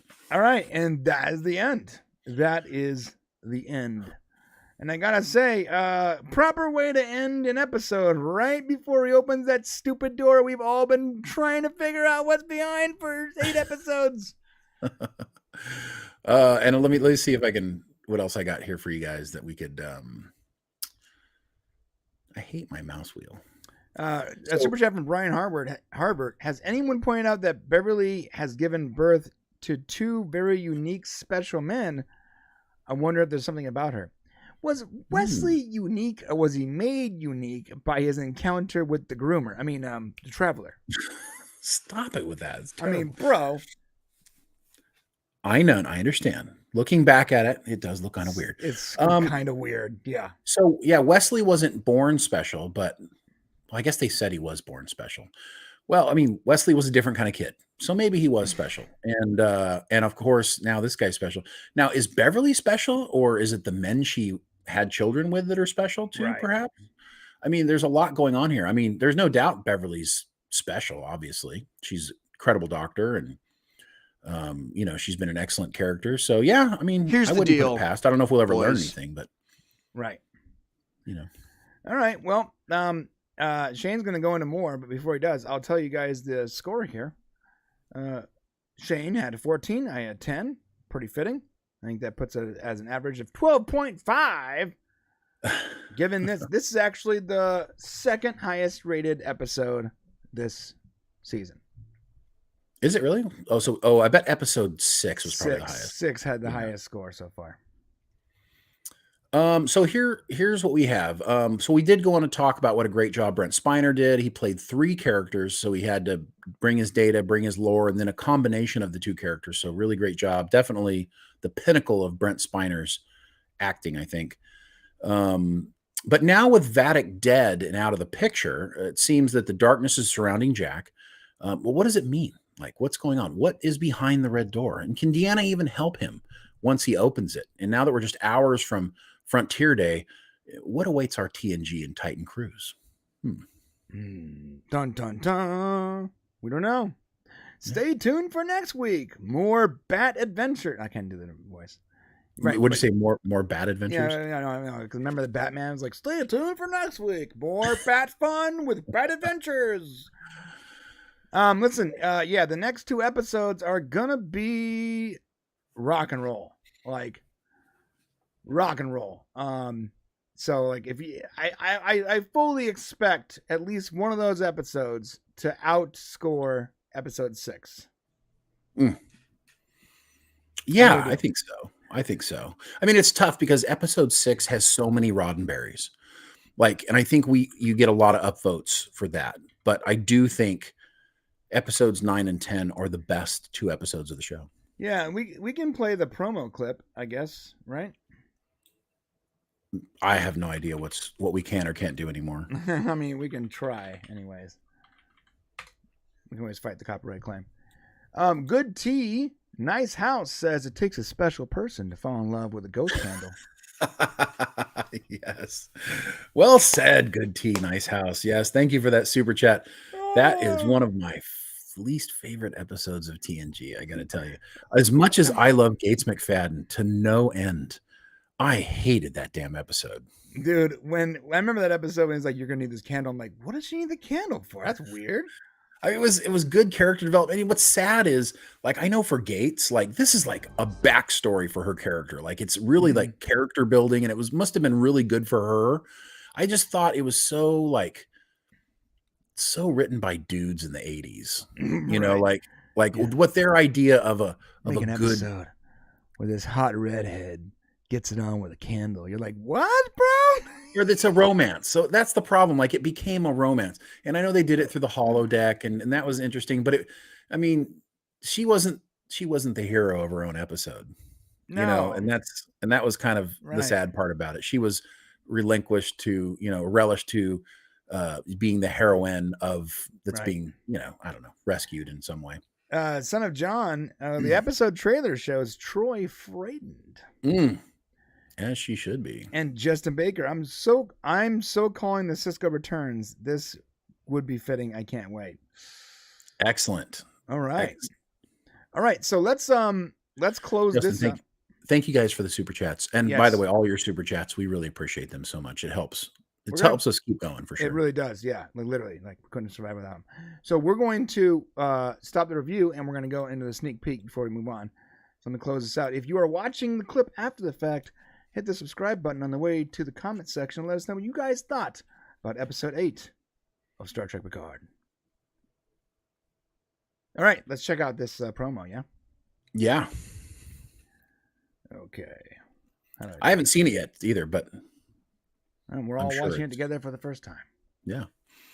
I also have not seen it. Let me get to the right screen here. Oh my God. There we go. Okay, guys.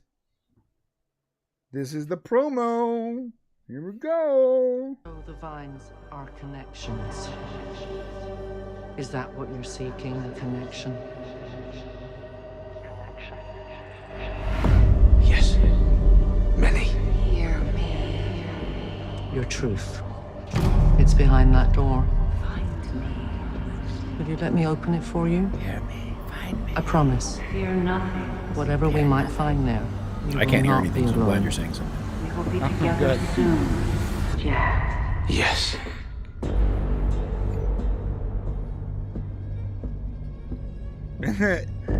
When she's like, you need to go behind the door. And then when he goes, okay, I will. She's like, oh, wait a minute.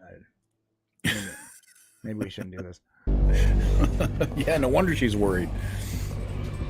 And we got to remember, this is like the whole scene. This isn't even a trailer. This is like the whole scene. We have to remember that this isn't a real place. It's in his mind. Right. And it's when you see scenes like this, it's hard to, sometimes we forget that it's really all, this is happening in his mind. And so whatever this door is, it represents something in his mind. And I don't think anybody's quite considered what opening that door means. And, especially if you're opening a door in someone's mind, you're generally I'm sorry. letting something out, maybe, really or sorry. opening something. Yeah, then she gives up. Excuse She's like, I can't, I'm sorry, I can't do this anymore. What did you say? He's like, wait, what did you say, man? Well, hold on a second here. If you're freaked out, I'm going to get really freaked out. How are you the one freaked out? What did you say? She's running from it. She's running. What did you say? Wow. That's great. Dude. Yeah. It's going to be a great episode. Yeah, it's going to be a great episode. Yeah, if she's freaked out, oh my God. Okay, man. No, really good, guys. How we're going to wait 6 days, I don't know. We're just going to have to talk about it a lot. Some interesting stuff coming up, and we'll just plug it really quick before we go on. We're going to talk a little more Star Trek. I think we have Star Trek Legacy we're going to talk about here. We're going to do our weekly Terry for the first time in 5 weeks. Yes. So, but I would like to pitch the Raw Rant show. So if you watch us on Thursdays, cool. Hopefully you're watching us also on Mondays. at 2 p.m. Pacific Standard Time. This week, we have the wonderful Daniel Davis. Of course, Professor Moriarty himself is going to be the special guest this week on Raw Rant. He's going to come on. He's going to tell the whole story about Picard Season 3. Plus, he's going to talk about Moriarty back in the TNG days, and we're going to talk about his career. So make sure you guys show up for that. It's going to be a lot of fun. Yes, Daniel freaking Davis is coming on our show this Monday at 2:00. Come on. That's Daniel Davis. Do you want me to clap? Do you want me to clap? You're acting like nobody's recognizing here. I don't understand. Come on. It's so crazy. Like I look, after 7 years, it's great having these newer actors on too. Like I love Kirk, I love Todd, but Daniel Davis, I grew up watching Daniel Davis, not just in TNG, but in The Nanny, you know? I can't wait to talk to him about The Nanny a little bit. That'll be fun. Hunt for Red October. He's got a huge IMDb list. We'll go through it. That was terrible. Grace Randolph 2.0.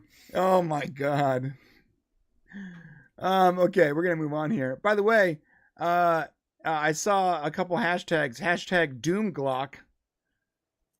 Can you get rid of that damn thing behind you? Why is it there? So listen, you're referring to our Doomcock April Fool's joke. I'm now naming that character Doomglock. Hashtag Doomglock. It's Doomcock's cousin. It's because of the thing behind you that they said that. You know that, right? Okay, yeah, that's fine. Let's move on. You want to do Weekly Terry next, right? In this supercharged social climate, let's put a gun in our background behind our shoulder. Hey, bro, it's my Second Amendment right, okay? And I also have a duck hunt gun too. Also, my Second Amendment right. I would find the duck hunt gun much more interesting, actually. Dude, that duck hunt gun I've had since I was like 7 years old. So that was a great game. Yeah, but I love that hashtag Doomglock. So we got to bring that character back tonight. Someone was like, "Is that what Doomcock looks like without his helmet?" And I was like, "Oh, that's a good idea. I didn't think about that." I just couldn't find his helmet when I did it. That's yeah. Okay, you ready? You want to do Weekly Terry next? Or you want to do something else first? Yeah. Well, we're talking Star Trek Legacy. Yeah. Then that's the one. Okay, you ready? Are you ready, Shane? I'm born ready. Wait. No, I don't think you are ready. Okay, that sounded very non-committal. Can you give me a little more committing here? Are you ready, Shane? I am ready, Brian. Woo! Let's do this, man. Come on. About. All right. The Weekly Terry.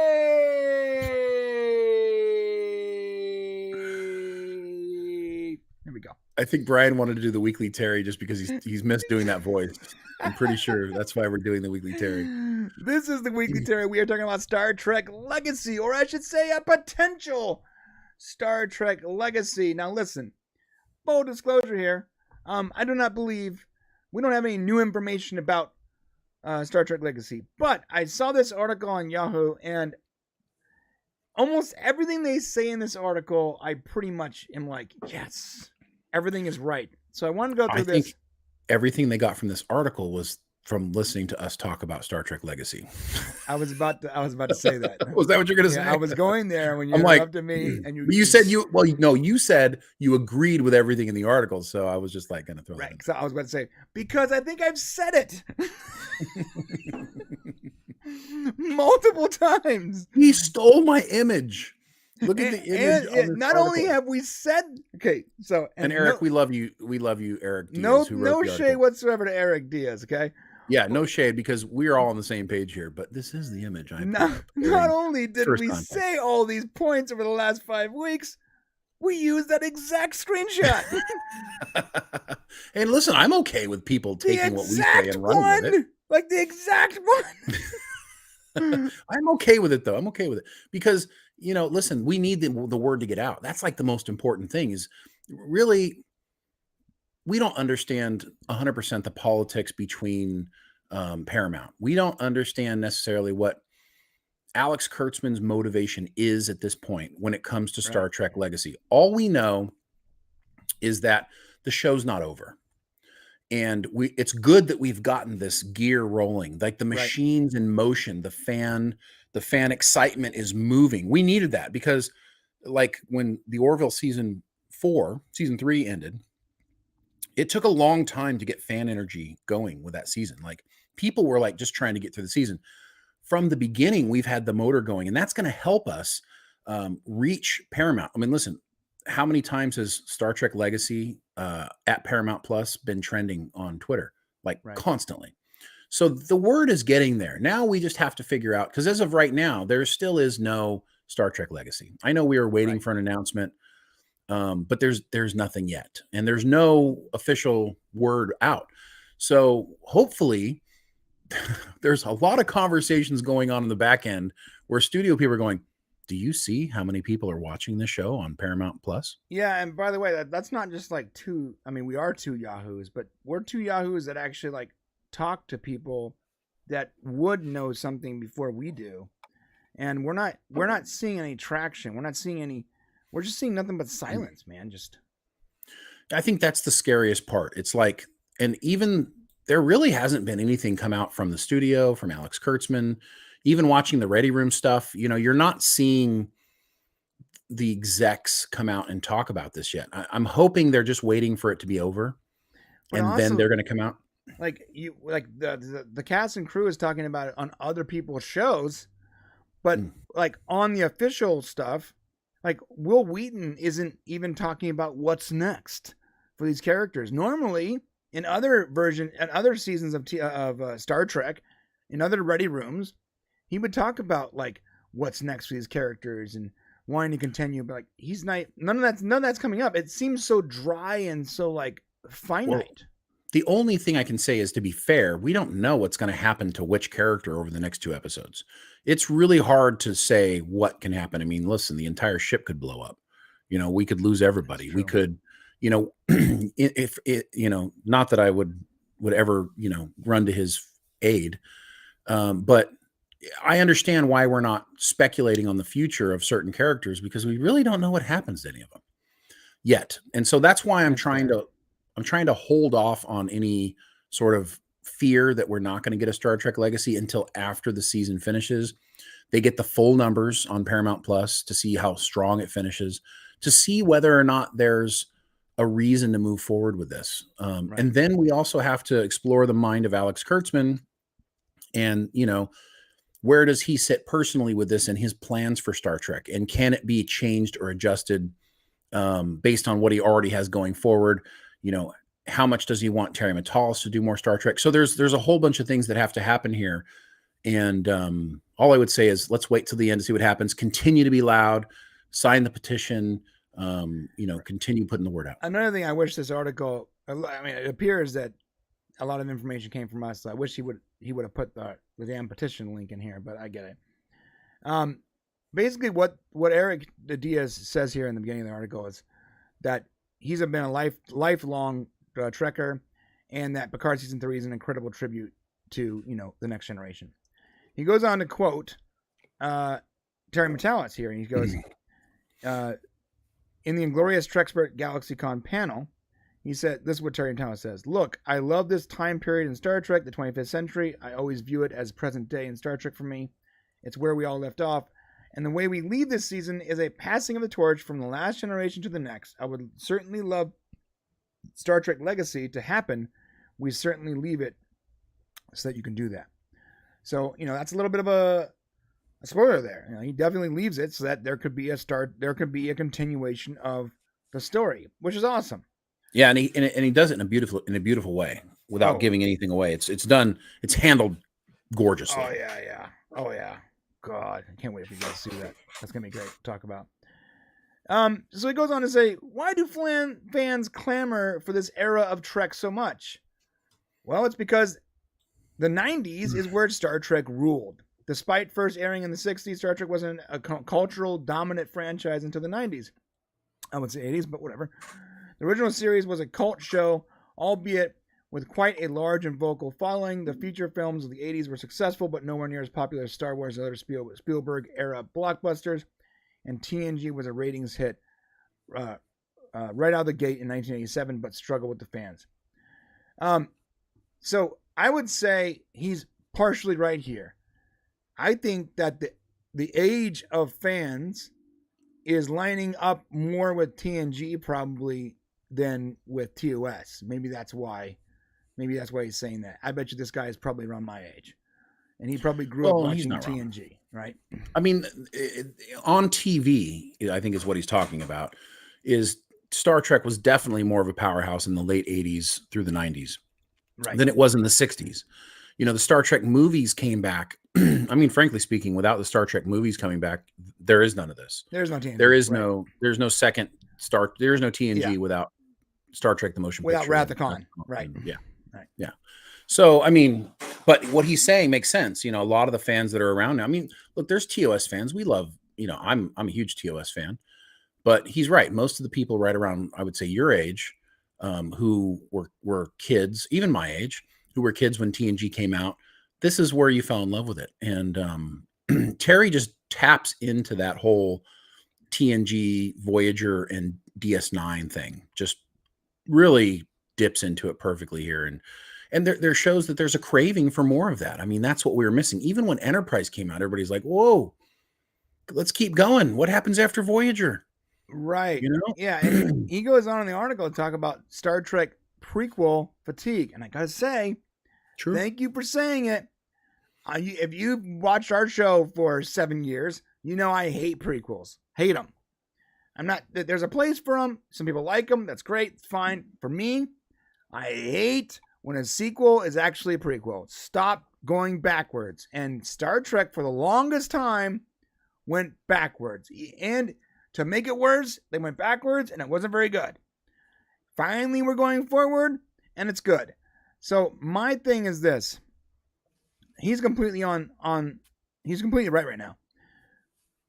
I pray that we get a Terry Matalas series in the 25th century. But if that doesn't happen, and there is new Star Trek, just please go forward in the story. To like at the absolute very least, you need to go forward. We need to stop going backwards in time. I know I was like, well, why don't we explore this time period? I don't want to explore any time periods. I want to go forward. I don't want to explore what happened with this person and this time or these lost 3 years that Khan spent on. I don't care. Maybe you do, that's fine. But for me, please go forward.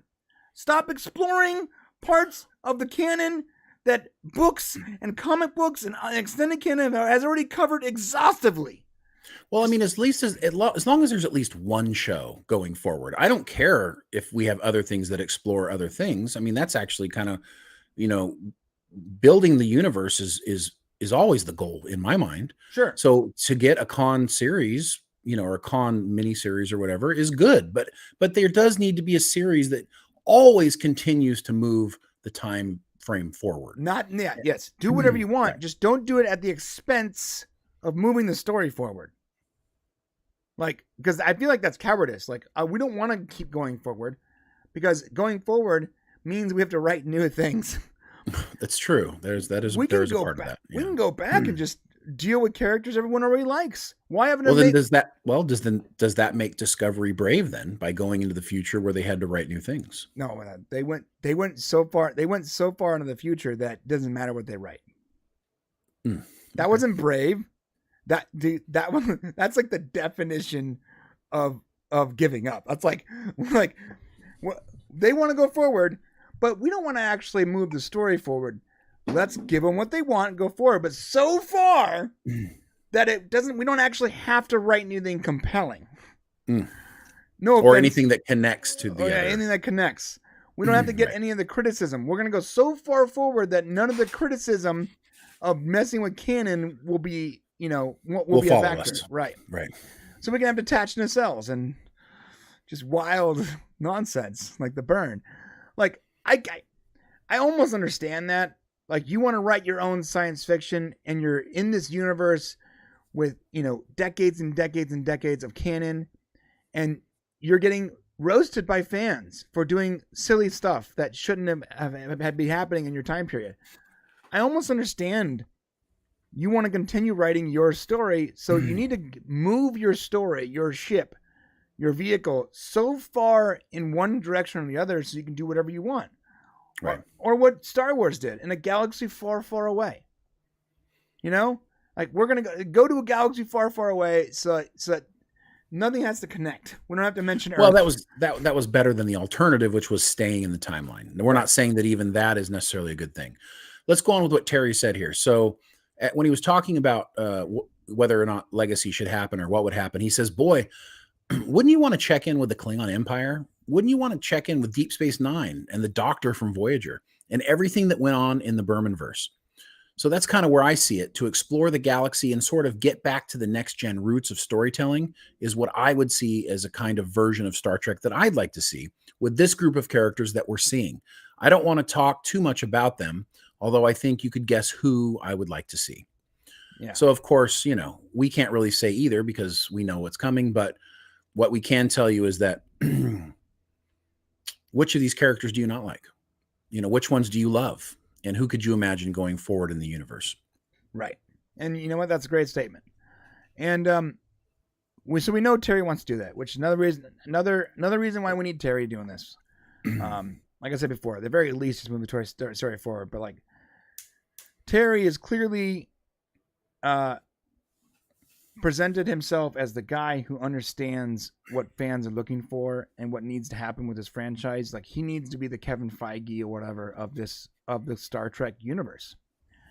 And I don't know what Kevin Feige makes, but oh my God, you could save some money and just stop hiring like 15 directors and producers and just hire Terry and let Terry and his team continue the story. And if you want to have different people doing Starfleet Academy or Khan or whatever, then go for it. But for the lifelong 60-year-old fans of this franchise, there needs to be something going forward. I understand you're trying to capture new fans.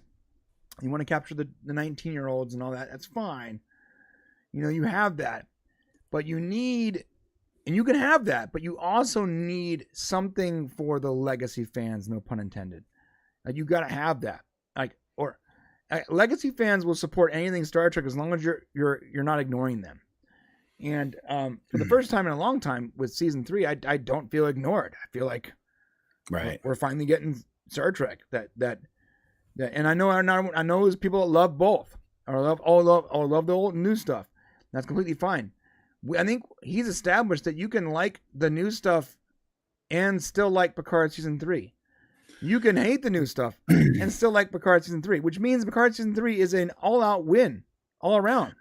Right, and the fear is, and here's the big fear is Terry's done such a good job that we don't know, we don't know how Alex is responding to what a great job he's done. Like, is him doing Trek so well when there's been so much criticism of new Trek so far by certain fans?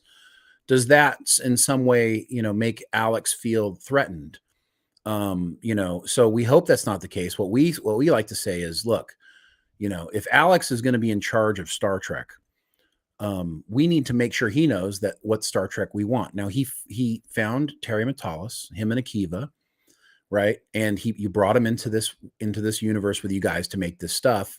Just keep him. Just keep going. Like, you brought him in, he's helped you guys make Star Trek better. There's nothing wrong with that. Star Trek should always continue to get better. If you come out with a first series and it wasn't as great or grand as it planned to be, there's no reason the next one can't be. Who wouldn't say that Strange New Worlds is a step up from Discovery? It is. Most people believe, okay, the tone, where they're going with it feels better. It's like they've learned a lesson. Right. So why can't Star Trek Picard season 3 be another lesson learned to keep growing from it? And hopefully the way Alex and the studio is taking on board is like, wow, we found this gem of a showrunner who really understands the IP that is the foundation of your freaking streaming service. Right. Star Trek is paramount. Right. Okay. Not Yellowstone. Pun intended. Yeah. Not Survivor. Right. And Yellowstone, huge. Hey, Taylor, killing Taylor, you're killing it. Yeah, but listen, nothing wrong with those things, but like the cornerstone, like the foundation, right? Yes, yeah, what holds it up? So hire the people, go back out there and get Manny Cotto. Why not bring him in? Why not have Terry in here? Let even if Alex is going to continue in his role, have Terry as an assistant to help him guide the other shows as well. Maybe even like, hey, here's some input on this. Well, why would this work? Why wouldn't this work? Okay, you want to go for like the younger generation, live action show. You want to go to Starfleet Academy. Okay, cool. We'll try to avoid doing this maybe and do more of this, that'll make Star Trek fans go, oh, wow. Do like you did with Prodigy, where like you get the heart and soul of Star Trek, but it's like targeted towards children. Right. You can do that for teens. There's no reason. So it can totally be successful. They just need to recognize, because let me tell you what, as soon as somebody figures it out, you go back and look at what this guy has done. This is the Weekly Terry. Go back and look at all the other stuff he's made and tell me it's not good. He's going to go do something else that's also going to be really good. Right. And we really want that to be Star Trek and not what else? What else could he go do that would be, good? He can do anything. So yeah, something at Disney, I'm assuming. Right. He's doing he's done the pilot for Return to Witch Mountain. That's right. Witch Mountain. Right. But he could get scooped up and taken somewhere else, and it would just be a shame because what we've gotten is beautiful this season. So. Right. It would be. I agree with that. Let us know what you guys think in the comment section down below, and on the way there, hit that subscribe button, my friends. Okay. All right. This is what we have left on the docket. We are going to be talking about the Mandalorian and what the hell is going on there. Fake News Friday, all about this one's about Star Trek Voyager. You don't want to miss that. Star Trek Rings of Power in season 2, Dungeons and Dragons, and the racist half elves or whatever. Well, while we've got go ahead, Gilmore. And the Quantum Leap wrap up.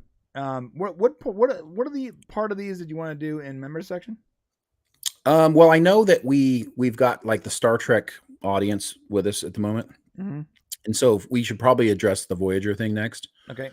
But I'm assuming we're going to do Quantum Leap in the member section. Yeah. And how about the Blue Beetle trailer in the member section? Okay.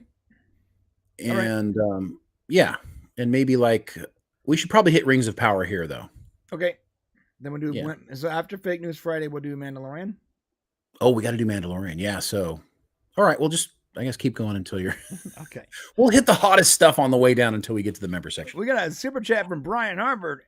Everyone I've seen in RR has implied it's wide open for more. They're willing to continue. Let's make it so. Yeah, for shizzle. I agree with that. What do you say, RR? Did I miss that? Mm-hmm. Okay. You know what time it is, right, Shane? What time is it, Shane? Yeah. It's Fake News Friday. Fake News Friday is back, and it's Thursday, which is awesome. That's what makes it Fake News. That's why it's fake news. Yeah. All right, here we go. Fake News Friday. I hit the wrong button. This is Fake News Friday, and today there's a lot of fake news companies out there, a lot of fake news websites, a lot of people that just design everything around getting clicks. In fact, recently I heard that BuzzFeed fired 80% of its writing staff, and it's almost completely relying on AI, ChatGPT, to write articles. That's cheap. That's a good way to save money right there. Jesus. Well, here's the deal. Scary. I don't think ChatGPT is writing these articles because there's too much nuance to how fake it is. But at the top of the mountain of fake news websites is a little website we like to call Giant Freaking Robot. And in this segment, Tiny Freaking Human, we are going to be talking about their newest exclusive. And you know what? A lot of the things they talk about, I can't comment on. When they're talking about Sydney Sweeney and lingerie-inspired bikinis, I got no reference. When they're talking about Shazam, Ryan Reynolds or whatever, I don't know. But I do know about this. And this is their latest exclusive. From Giant Freaking Robot. Exclusive! Star Trek Voyager revival in development! Yeah, this is always funny. It's funny to be like where we are, where we can look at this and we, like, you guys may not know, like, if this is true or not. Like, but we know that this is 100% not true. And for them to just come out and like boldly take some old quotes from Janeway saying she'd like to do, or from Kate Mulgrew saying she'd like to do more Star Trek, to then saying that our trusted and proven sources tell us that this is happening. Now, what is interesting is, even though this is fake news and 100% there is no Voyager remembrance, or what do they call it? A Voyager revival happening. There's no Voyager revival. They're just like straight up right there. Like this exclusive from their trusted and proven sources. And then Shane's going to go into this more, but this right here, this headline, totally fake. It is. It's 100% fake. And this listen, and the subline here, we've learned that Star Trek Voyager revival series in active development paramount. That's not true. That's just not true. So it's not true. As we repeat ourselves 4 times, that it's not true. And listen, there's a lot of sites out there that are like this. They just put out, there's no consequences. It's like the rest of the internet. There's no like accountability. Right. So they can just say whatever they want. What's going to happen? Like some people are going to click, they're going to see the ads. They're going to tell the advertisers, this is how many clicks we got. And the advertisers are going to continue giving them money. So all we can do, and the whole purpose of this thing, is to let you guys know what we see that is not true.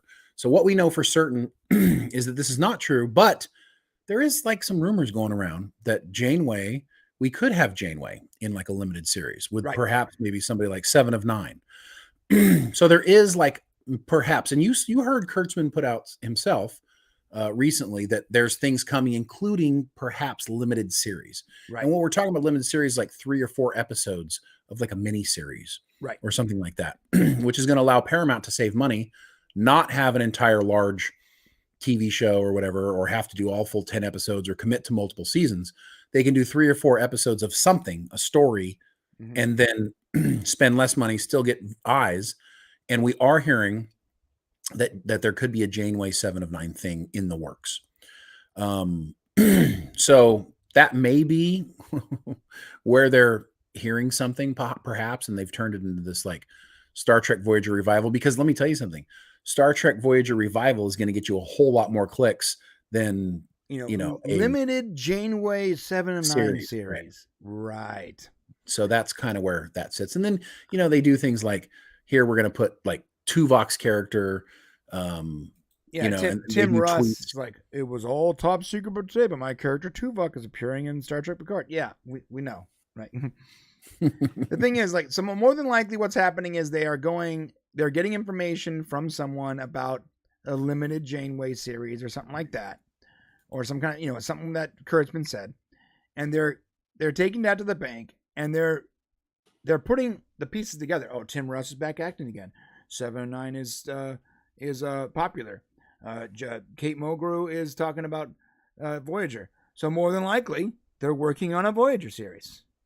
And they just, but the problem is not that if they came out with, from what we've learned, we believe that no.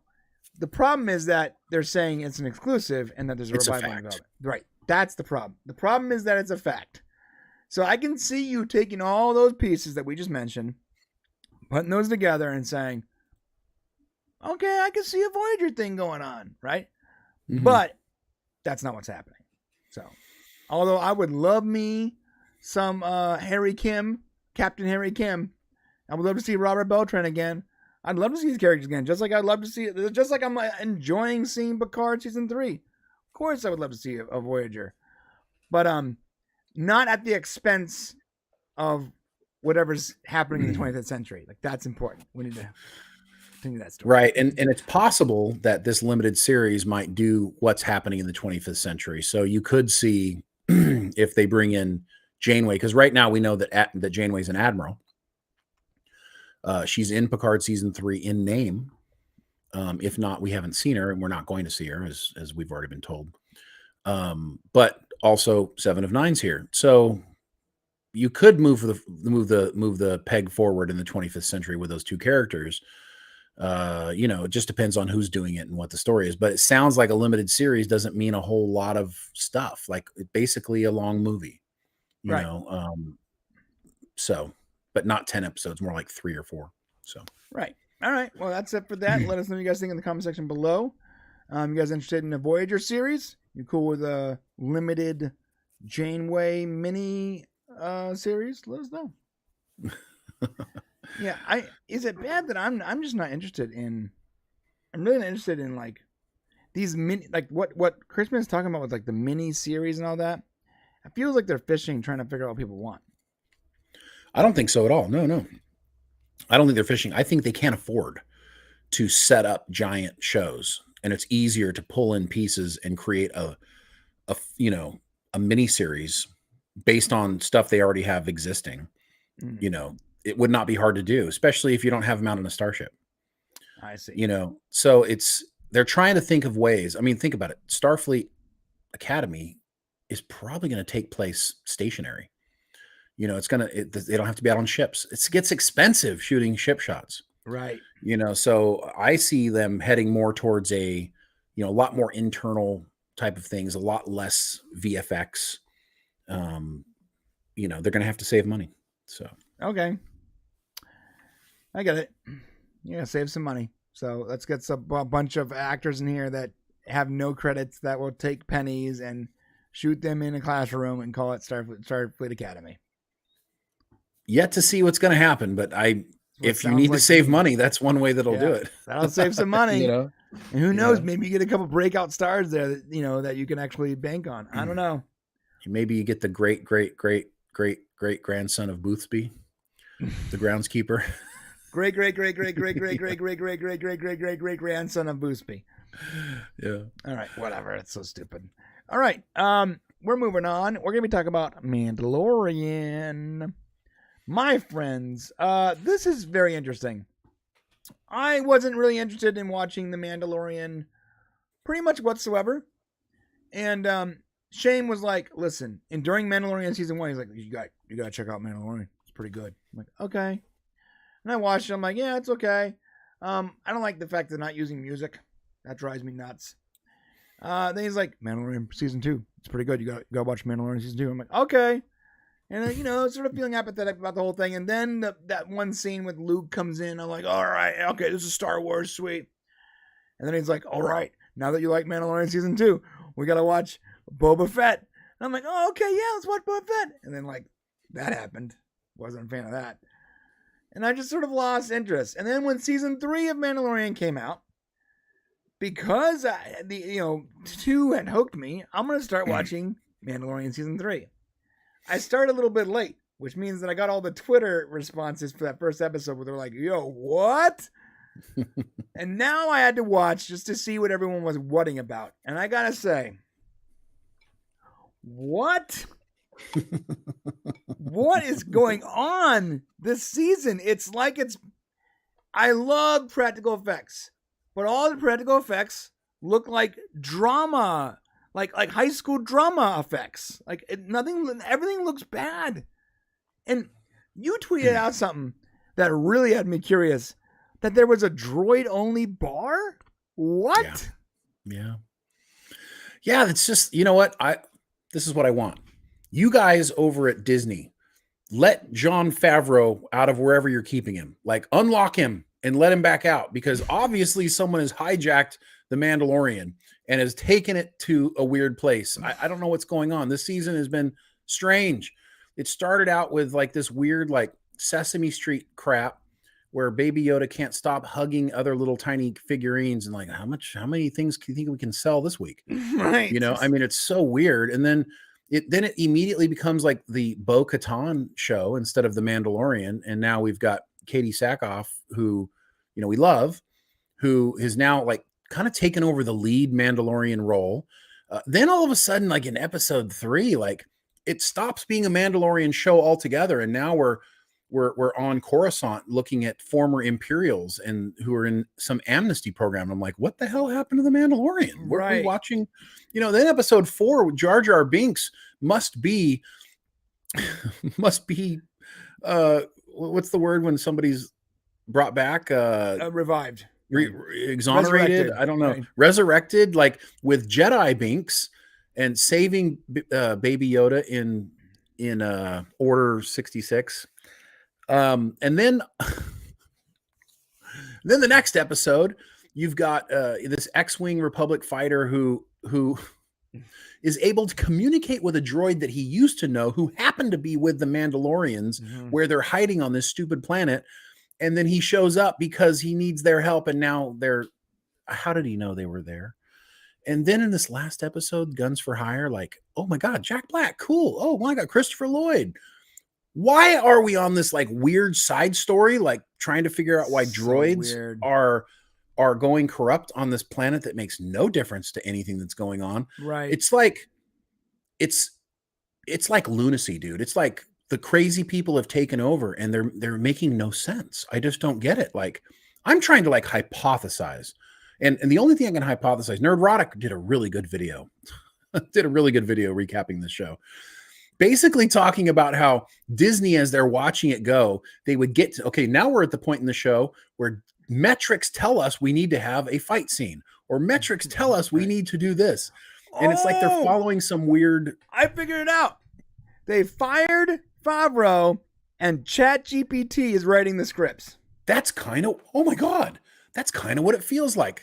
Like it feels like when you mess with ChatGPT and you say, tell me this story, and then you're like, well, it kind of sounds like it, but then it's also like, but it really makes no sense. Right. It kind of resembles a story until you like read the whole thing, and the whole thing, like individual pieces sort of look right, but then all together, it doesn't make no sense.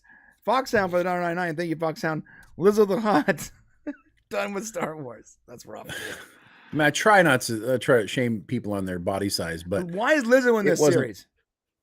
Why is Jack Black in the series? Why is Christopher Lloyd? Why is anybody in this series that doesn't need to be here? So you know why? Because they're pandering to every viewer. They're trying to get every viewer. They want the kids. They want they do all the Imperial stuff because they want the Easter egg people. Right. Then they want to get just, every Jack of all. Oh my God, people know who Jack Black is, right? Well, let's get the Back to the Future people. Oh, who's Lizzo? Like, no. By the way, who is Lizzo? She's a singer on TikTok.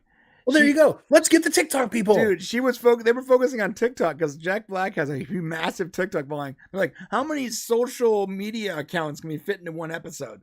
It's weird, dude. It's like so weird. Like, I don't think I've ever seen anything quite like this.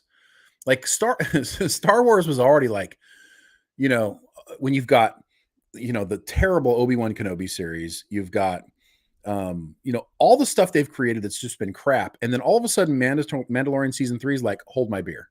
Right. Like, we will screw all of you guys worse than you guys thought the last couple series were bad. Let me show you how to make something that makes no sense. Yeah. It's like, and remember, I remember saying this before. It's like watching a dream on playback where you're like, I don't get, like when you wake up in the morning and you remember your dream and you're like, during the dream it seemed completely reasonable, but now that you're awake and sentient and functional, you're like, that was weird, bro. Why was I cutting the grass with a horse helmet?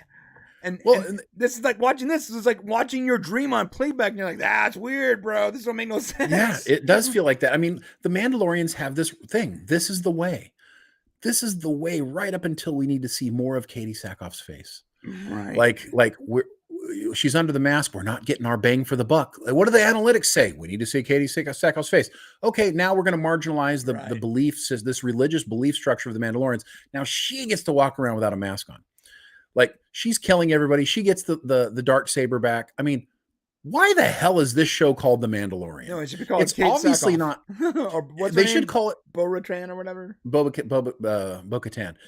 They should call it The Mandalorians instead of The Mandalorian. It was supposed to be about Pedro Pascal and this Mandalorian.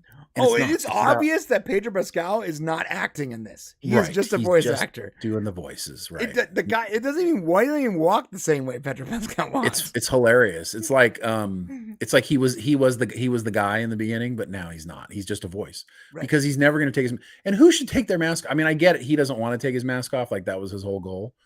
But do we want to pay to see Pedro Pascal's face now that he's like super famous? Well, yeah, yeah, right. So my question is, there was a couple scenes too where like taking the helmet off. Why not? Like when he was like drowning or whatever. like that the whole not taking the helmet thing off made no sense. Well, to he's me. supposed to be able to breathe. Here's the funny thing: it's like it's supposed to suction him off anyways. Like he's already used it in outer space to like. Wait, the helmet? Pressurize. You can breathe in the helmet? I think so. I think that helmet pressurizes. Okay, so that's even stupider. So that's weird. Well, how about this? They go to save that kid that the weird dinosaur. Oh, you mean the one they made my Mandalorian helmet for? That in like a year and a half they're gonna have to make a new helmet. Right. But that whole process. That's weird. But they're going to save him. Right. But yet they stop and have dinner. They stop to cook a meal, like while this kid's being digested by this, and here's what's crazy. They all have to go walk to a different part of the camp to eat because they can't take their helmets off to eat, and they can't look at each other. It's so freaking weird, dude. It's so stupid. It's like they don't think any of this crap through. I beg somebody to let us come to your writing room just so and all we'll do is tell you that doesn't make sense. No, don't do that. No, we won't even tell you how to do it. We'll just tell you what not to do. Yeah. Okay. We'll help you. I don't even have to really like. Let's say your franchise is something I don't even know aware of, like just like basic like common sense. I'd be like, yeah, well, hold up. They really need to keep trying to save that kid. So does physics work in this universe? It does. Like so, in your universe, physics is real. Like gravity. There's gravity, right? Okay. All right. So let's think this through. Okay, wait a minute. I feel like the entire time would just be like, all right, what's up right there? Let's back up. Let's solve that clear problem. Hey guys, how about why are they camped out on the beach with the giant dinosaur? Dude, it wasn't the first time their kids have been taken. Right. So move the camp. Right. Well, listen, they went chasing after that flying dinosaur. They ran out of fuel. Okay. Right. Then we learn it's not the first time that this thing is taken off their kids, and yet they haven't learned.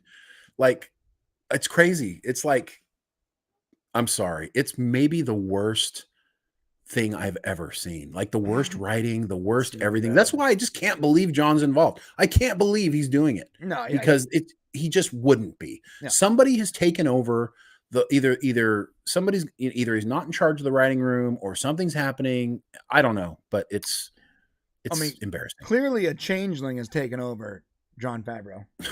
Right. I don't, the Mickey Mouse has them like tied up in a closet. It's like, you're going to write these, And like this entire season is a call for help. Jon Favreau's just trying to tell people that he can't actually say I'm trapped in a closet by Mickey Mouse. But he's trying to making it so bad that someone's like, "Yo, can someone check on Jon Favreau, make sure he's okay?" Right. That's what. He was driving along in the snow. He got into an accident, and some super fan named Annie grabbed him, and now she's got him locked up, and she's taking a hammer to his legs until he writes exactly what she wants in her story. I want more Katie Sackhoff. What? I think what's the Baby Yoda's name? Grogu. I think Grogu is cute. Make him hug more things. It's hilarious. I want the droid back. Let's have this whole side quest where we try to recover the droid that exploded. It's so weird. That person, Lizzie or Liza, whatever you said her name is. Lizzo. Lizzo says, "Let me hold the baby," and Mandalorian says, he doesn't do well with strangers or doesn't like strangers or something. And then all of a sudden he just flies through the air and leaps over to her, and she starts feeding him like a baby. Because it's Lizzo. Really weird. Because it's Lizzo. That's what it's literally they want a photo of Lizzo holding baby. Yeah. Because they're gonna sell more damn great baby. They're trying to sell more Grogus. That's what I'm trying to say. Like, that's more important than the story here. And I just think that Disney, I don't know, guys, like you guys are like tone deaf completely. Like, listen to like normal people. Get out. Everyone needs to stop farting in the room. Okay. Just stop smelling those things. Get outside, take a deep breath of fresh air, and ask somebody who watched the first 2 seasons if any of this shit makes sense. Because it just doesn't. There's 3 episodes left, and it literally makes no sense. Oh my God. So I'm just saying. Figured out. What if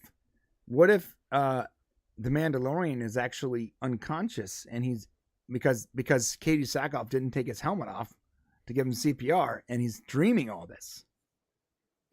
Maybe it would be a weird dream. That'd be a weird way to go about it. Listen, back to the episode in in season 3, they totally did this whole like it was like a whole new show, guys. Like I'm like, what happened to those people? I just don't get it, man. I'm like so blown away. I don't even know. It's dominating my mind space. It is so confusing. It's like, and I don't want to be mean in any way, shape, or form, but it's like the inmates, the crazy people in the inmates are doing everything. It's weird. Yeah. So. Wait. In case you're not watching, and maybe just maybe you thought, we were being hypercritical, and that I'm sure it's fine. I'm just gonna show you.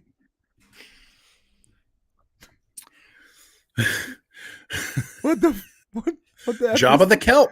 It's Jabba the Kelp. This is like, what is this? It's a space pirate. What's Did you it know? supposed to be? And there's a scene where one of the Imperial guys tells one of the Calamarians that it's a trap, and it's supposed to... Oh, that was that somebody's joke? Like that's of course that's the famous line. It's a trap, right? It's like, and then the guy in the episode's like, yeah, it's a trap. She set a trap for me. It's supposed to be like a wink like and a meta. nod, and we're just like, no. We're like, oh, it's such a bad dad joke. Why are we doing this, everyone? Right. Why is this happening to us? At least we know they watched some Star Wars before. I mean, dude, you don't have to watch Star Wars and know that meme. It's a meme.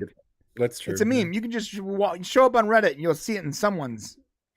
Yeah, then they got this weird sidetrack thing where they find the Mandalorians that Bo-Katan, and I don't even know why they bother to do it. The Mandalorians that Bo-Katan goes and kicks their butt, and then they all have to follow her now. Just before that, they found some other alien creature who was escaping with one of those fish guys, one of Calamarians. Yeah. And it was like the prince of like the one. And I'm like, they just started a whole new storyline that's going to go absolutely nowhere for no purpose. And they're like kissing. They're like tentacles are like rubbing against each other. I'm like, what's going on here? Okay. I can only say what's going on here so many times. So we need to move on before my head explodes over this. It's just, holy cow. What about this? That's the one. That's the one from the first season there. I'm like, okay. We're selling toys, right? That's what we're doing. Clearly, it's a toy. We're selling toys. This is obviously a toy. Like in every way, this is a toy. This is a highly skilled engineer, sir. Yeah, that right. That fixes everything in the Star Wars universe. Yeah, don't believe that for a freaking microsecond. Jesus. Yes, Admiral Akbar was the character who said, It's a trap. That's right. Okay, so am I wrong? Aren't they called Calamarians? They are, right? I'm not saying calling the fish people Calamarians were like super inventive either. I'm just saying that's what they're called. Right. When you say that, though, it makes me think of like something I eat, like a fish, because calamari is a squid, right? Yeah. Right. I'm not saying George Lucas was like the most inventive guy. He was hungry that day. What was the big bad thing called? The Death Star. It's like, all right, that's appropriate. Let's go. Yeah. What about the ships that are shaped like X's? X-wings.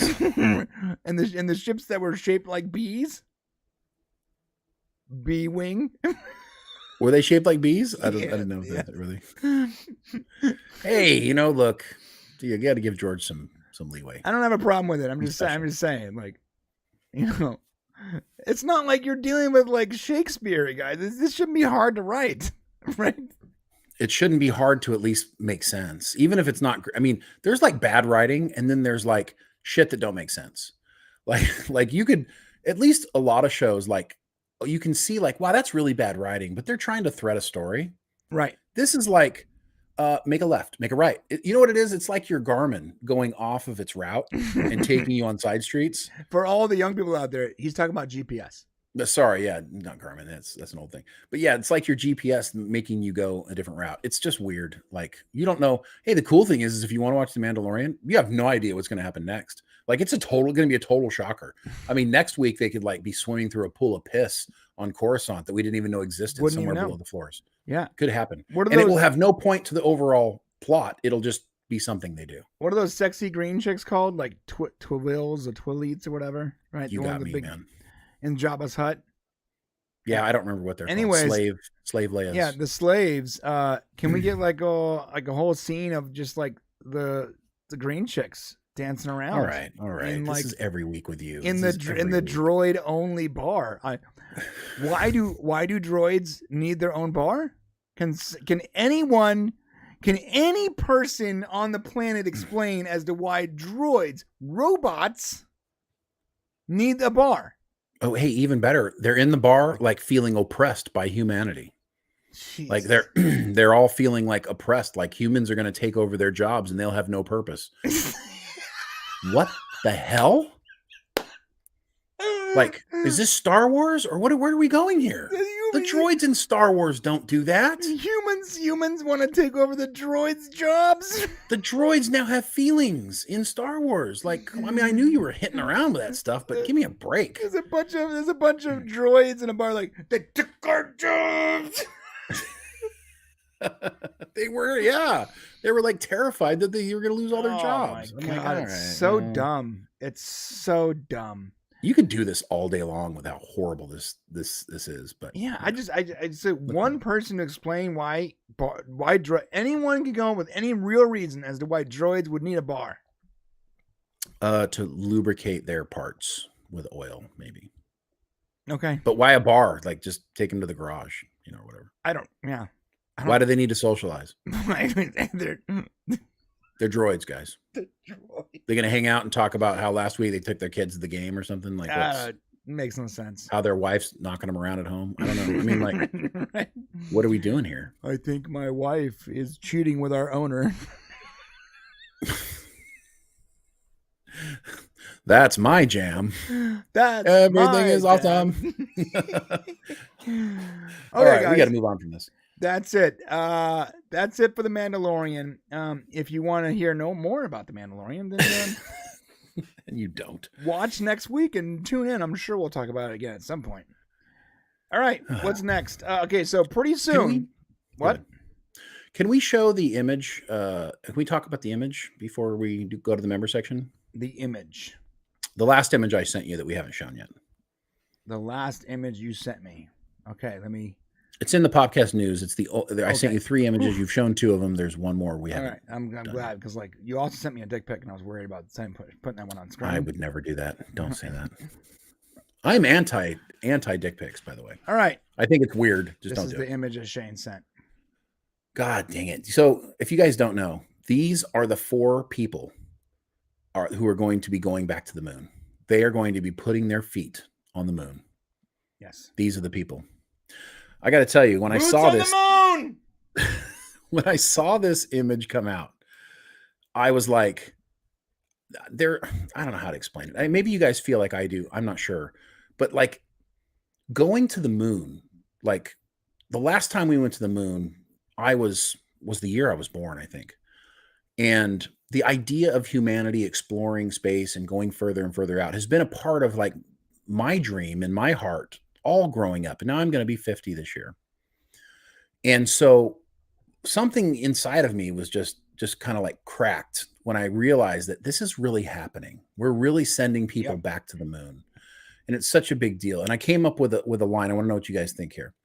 So these are the 4 people going to the moon. And I think this is what they should say when they get there. Okay. I think they should say, though we be few, let us open the gateway to the stars for many to come. What do you think I like of that? I like that. and- I like that a lot. Right? But I hate to burst your bubble. What? I'm almost positive that the first line said on the moon will be something sponsored by Taco Bell. No, it's not. Or Carl's We're not Jr., that far gone yet. Or maybe like a Pepsi spot. Maybe they'll crack open a nice cold Pepsi.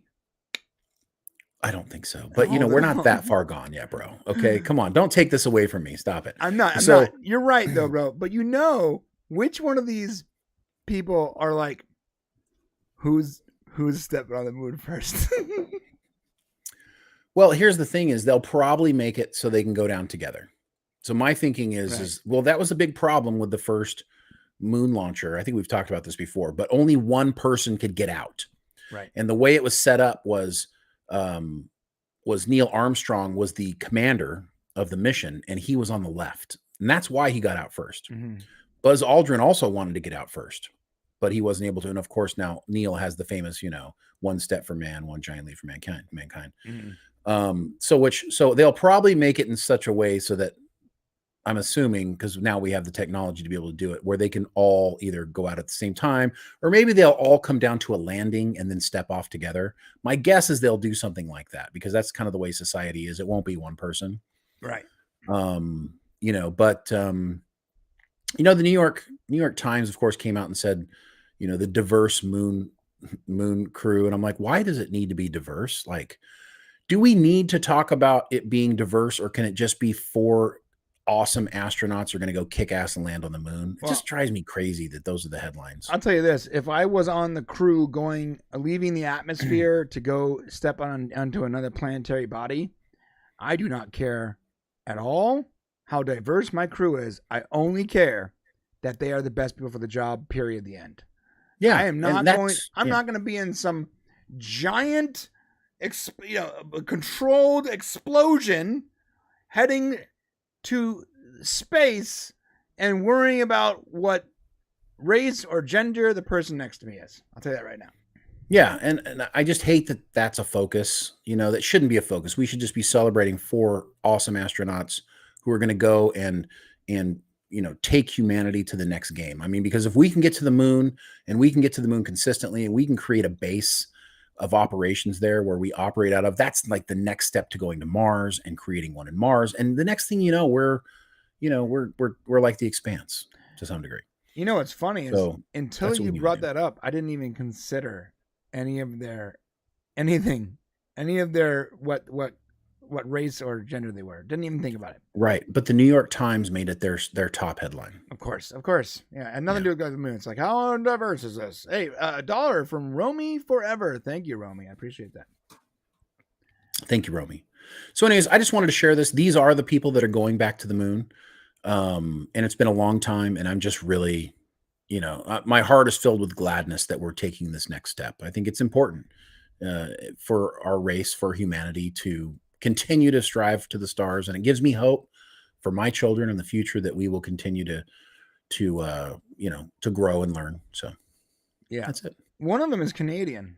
The guy on the far right here is Canadian. Oh, okay, cool. I see the Canadian flag on his shoulder. Our brothers. Yeah, I'm not. You're right. My head's in the way, but you're right. It is our there. Cousins to the our colder cousins to the north. Welcome to the moon, cousin. Whatever. That's funny. Our cold cousins to the north. It's like what is this like? What was that show? The Wall. Did they come from Jon Snow in The Wall? I've had a lot of cold friends from the north. And yeah, they're watching our show right now. Hey Ken, what's up? I'm glad you guys got some rep from your country going to the moon. Good job. I mean, it'd be cool if we could do some sort of like global effort to go to the moon. Like for real, that would be awesome. We're too stupid to do that, but we're just not there yet, I guess. Our humanity is too dumb to actually participate in a joint and work venture. together. Yeah, right. we can't do that. So right now, sad. Thankfully, there are humans doing it, regardless of what country they're from. That's great. Yeah, but it's sad that geopolitics is to the point where our politicians are so stupid and so greedy and so selfish and so self-serving that instead of working together to solve problems and get to the stars, instead of doing that, we focus on what suit and tie someone wore at some G-Force summit or whatever. Who cares? Right. Just stupid nonsense. Like the whole world is just stupid nonsense. This is why I love Star Trek and Star Wars, and for me, it's escape. I'm escaping from the stupidity that is reality. That just everything's just so stupid. Anyways, sorry, I'm gonna stop blackpilling myself here on live on stream. I'm like, where are we going here? It's so frustrating. Like, oh man, like, dude, I try to not follow politics. I really do, but every once in a while, I can't even go to Google News. Like even politics is like infecting entertainment now. It's like constantly in my face, bro. Let me tell you, politics are a lot like the Mandalorian season 3. It's just all over the place and it makes no sense. That's good. I like that. That's it. Presidente Camacho. Mountain Dew Herbert Camacho in the building. $20 super chat. Beltalda. That's from The Expanse. The Expanse, yeah. Thank you, El Presidente. We appreciate your gracious $20 super chats. They are always go every time I see Camacho's face in our chat, it makes me smile. Literally every single time. I love it. Yeah, one of my favorite movies of all time is Idiocracy. It's one of those, that movie was marketed wrong. Like they marketed it as a zany comedy with Luke Wilson. No, you should market it as this is what's happening. Well, nobody believed it at the time. Like, are you paying attention, buddy? We hadn't stepped off of the ledge yet. Like, some people like Mike Judge saw it coming, maybe, or he probably just thought, "Wow, this is really funny," and then he went, "Oh crap, it's really happening." Yeah. But they got the right person to Luke Wilson, right? Yeah. Luke Wilson's like the perfect person. He has like the perfect what the face. He does. Yeah, he's the idiot in the past who's the genius in the future. Yeah, he is the smartest person on earth now. Right. Yeah, that's great. That's great. All right, what are we talking about next? We're talking about okay, so one more topic before we head to the member section, just to be clear. Not trying to scare anyone away. You can stay as long as you want. You can join us in the member section. That's even better. But we got one more topic. It's pretty cheap. What's that? It's pretty cheap to be in the member section. $2.99. Yeah. Get you access, more thoughts inside our head. We tend to be a little more loosey-goosey and say things we probably shouldn't over there. So cheaper than we say a lot of things we shouldn't. Cheaper than a combo at Carl's Jr. Brought to you by Carl's Jr. All right. Oh, like I think a third. Like a combo at Carl's Jr. is like $10. Dude, my wife was like, "Can you get me a kids combo from Cane's or whatever, that chicken place?" And I'm like, "Yeah, what can it cost? Like $4, right?" No, it's $9. Yeah, no, it's ridiculous for a child to eat. Yeah. No, I don't know. Anyways, brought to you by Carl's Jr. All right. We are going to be going to that. We're going to have one more story. Oh my God, we have failed today. We're going to talk about. No. Oh no, the extra thing. Yes, we have failed. Before we move on, speaking of brought to you by. For all of you guys here, and I apologize to Shane's our wonderful. Is it my fault? I don't remember this kind of stuff. You just laid blame on me. Thanks a lot, man. Put it all on me. Listen, guys, if you guys have not, and you show up to our show, you've seen this. Extra wallets, and if Brian, you can break yours out. Thank you so much. Extra wallets, you guys. This is a fantastic wallet. If you haven't given it a shot, check it out. Extra wallets is very futuristic, and it holds up to 12 cards. I love the way you just kind of filter through it there and. Yep. And get through it. And a special tracker chip. See that? Yeah. So if I push the button right now, my car explodes. So I'm not going to do that. But yeah. Yes. So let me just tell you, it's a smart wallet that you guys can use. This is the last wallet you'll ever need. It's a smart. I didn't even have the thing brought up. I know. I can tell, bro. I'm bringing it up right now. It's a smart wallet. Listen, seriously, efficient. Okay, super slim, sleek, and futuristic, made with Italian leather. So it's going to be as good as any wallet you have. Space-grade aluminum and carbon fiber with built-in RFID blocking protection. It blocks you from wireless theft, and it comes with a tracking card in case you misplace it. So make sure you guys go check out EKSTER Wallets right after this video. Description will be below. Go to shop.ekster.com/thepopcast and get 25% off your order when you use code ThePopcast. The link is in the description below. Brian and I both use these wallets, so it's... Yep. It's no joke. We both use them. It is our primary wallets. And we wouldn't try to get you guys to check them out if we didn't believe in them. So, and God bless them for sponsoring our show because other people aren't. Thank you, EKSTER. You're awesome. Well all said. right. Oh, man. Yeah. Whew. Almost. I'm glad you said brought to you by, and I went, well, that's supposed to remind me of something. Yeah. What is brought to you by? It should have been at the top of the show, but yeah. We're supposed to do the read as per agreement every show, and I remember there was an episode where I actually forgot. Yeah. We try to put it in the run of show. We should probably put it in there. I so should it's put all, it in it's there. all good. Yeah. Okay, so we got one more story before we go to the member section. We're going to be talking about Rings of Cope / Rings of Power. And this is actually a very interesting story. And I'm not going to set it up any further, but we're going to talk about that story. And then we're going to go to the members section where we're going to be talking about Dungeons and Dragons, Blue Beetle, and the Quantum Leap wrap up. And the Quantum Leap wrap up for all you members you don't want to miss. If you want to become a member, great. Links in the description. And it'll be in the chat, all that good stuff. But for now, let's talk about Rings of Power. Okay, man. I watched season 1 of this horrible show. And you know what's crazy? You know what's crazy? As bad as Rings of Power is, it's not as crazy as Mandalorian season 3. Not as crazy, but at least the Rings of Power tried to tell a story from A to Z. Okay. That's how bad. You know how much we hate the Rings of Power? Right. That's how bad Mandalorian season 3 is. It's crazier. Hold up. It's Mandalorian's crazier, but at least the crazy is entertaining enough. No, I'm still no. Rings of Power was bad and boring. That's the worst combination. Okay, yeah, I wouldn't say it was boring. I would say it was bad and poorly written and didn't do a good job with the canon or with anything telling the story and the girl boss stuff with the girl boss. But I'm just saying, I'm not trying to say that Rings of Power is good. I'm just trying to say, if you guys don't understand how bad Mandalorian season 3 is, it makes less sense than the Rings of Power season 1. That's true. It makes less sense. That's Rings of Power makes more sense, but there's all kinds of weird plot holes. Anyway, so Rings of Power, Shane was once again, Shane's bro, can't wait to watch Rings of Power season 1. Who wasn't? You're gonna love this show. We're gonna cover it.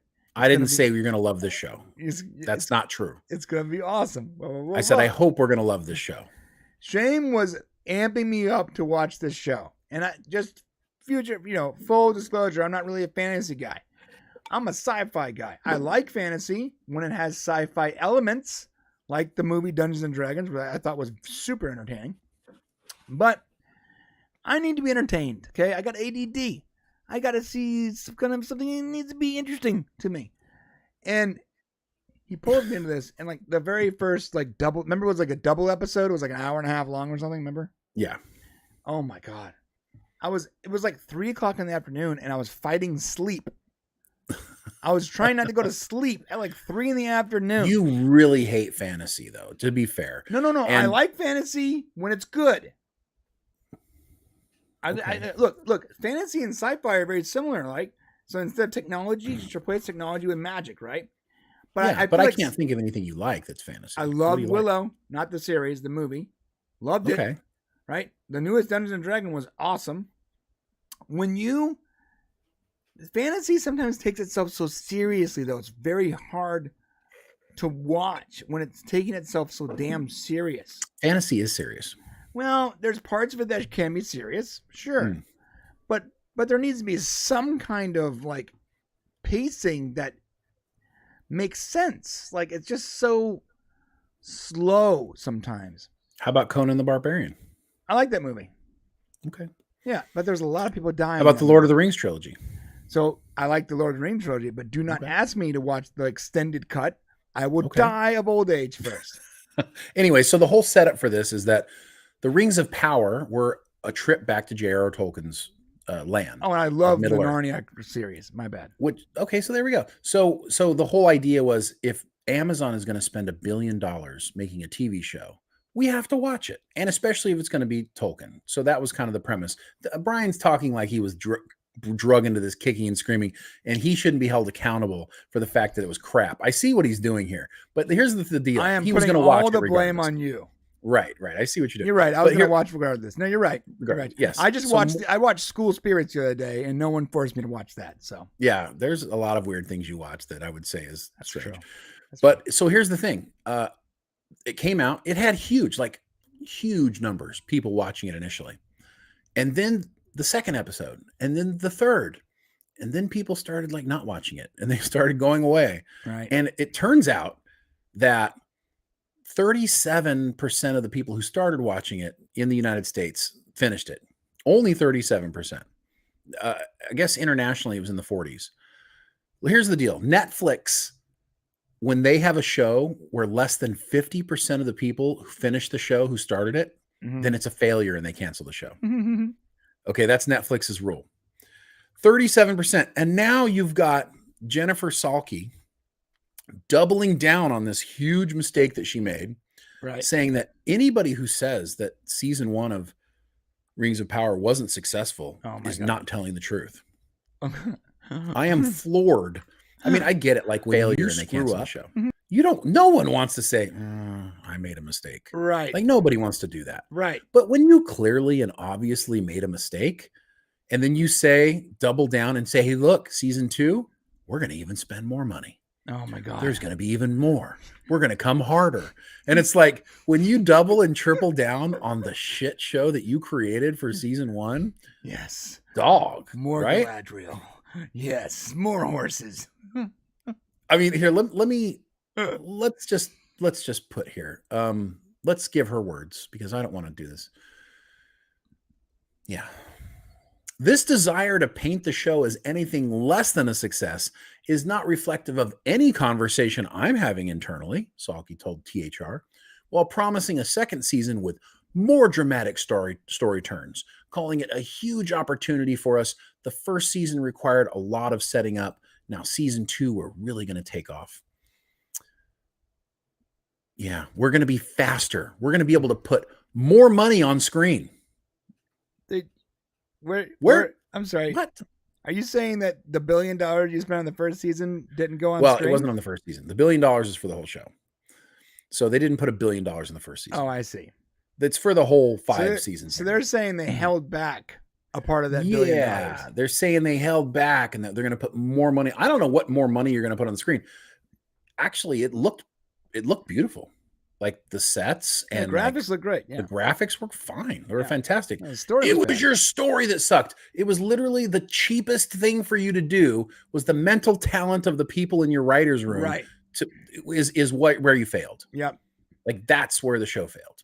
Yeah. So that's the problem. Like you're saying there's gonna be more money on the screen. Well, that wasn't the problem. Yeah, the graphics, what's on the screen is not what held your writing back. What held your writing back was your bankrupt creativity. That's what held there's gonna exactly. There's gonna be more battles. I'm like, we had plenty of battles. Yeah. That wasn't the problem. Yeah. The problem is your story is awful. It doesn't make any sense, and frankly speaking, it's boring, and you have tons of plot holes. And I don't know, like. When you hire somebody, it's funny because somebody was saying, well, they hire these guys who don't know anything, who've never done anything. Frankly speaking, even if you've never done anything, I feel like you could bring us into your writer's room and we have not show run the shit out of anything. And we could tell you that having slow-mo scenes where Galadriel is like showing her riding on her horse is utterly ridiculous. Yeah, I'd be like, hey, guys, 15 seconds is too long. Right. Is someone getting off to this? Why is there 15 seconds of a horse in slow motion? Right. Guys. And then it's like, hey, 25 seconds of the guy with his hand on the tree. Remember that? Yes, I do. Why? Yeah. Why is there so much time being spent on unimportant things? How about having your main character swim across the Atlantic Ocean?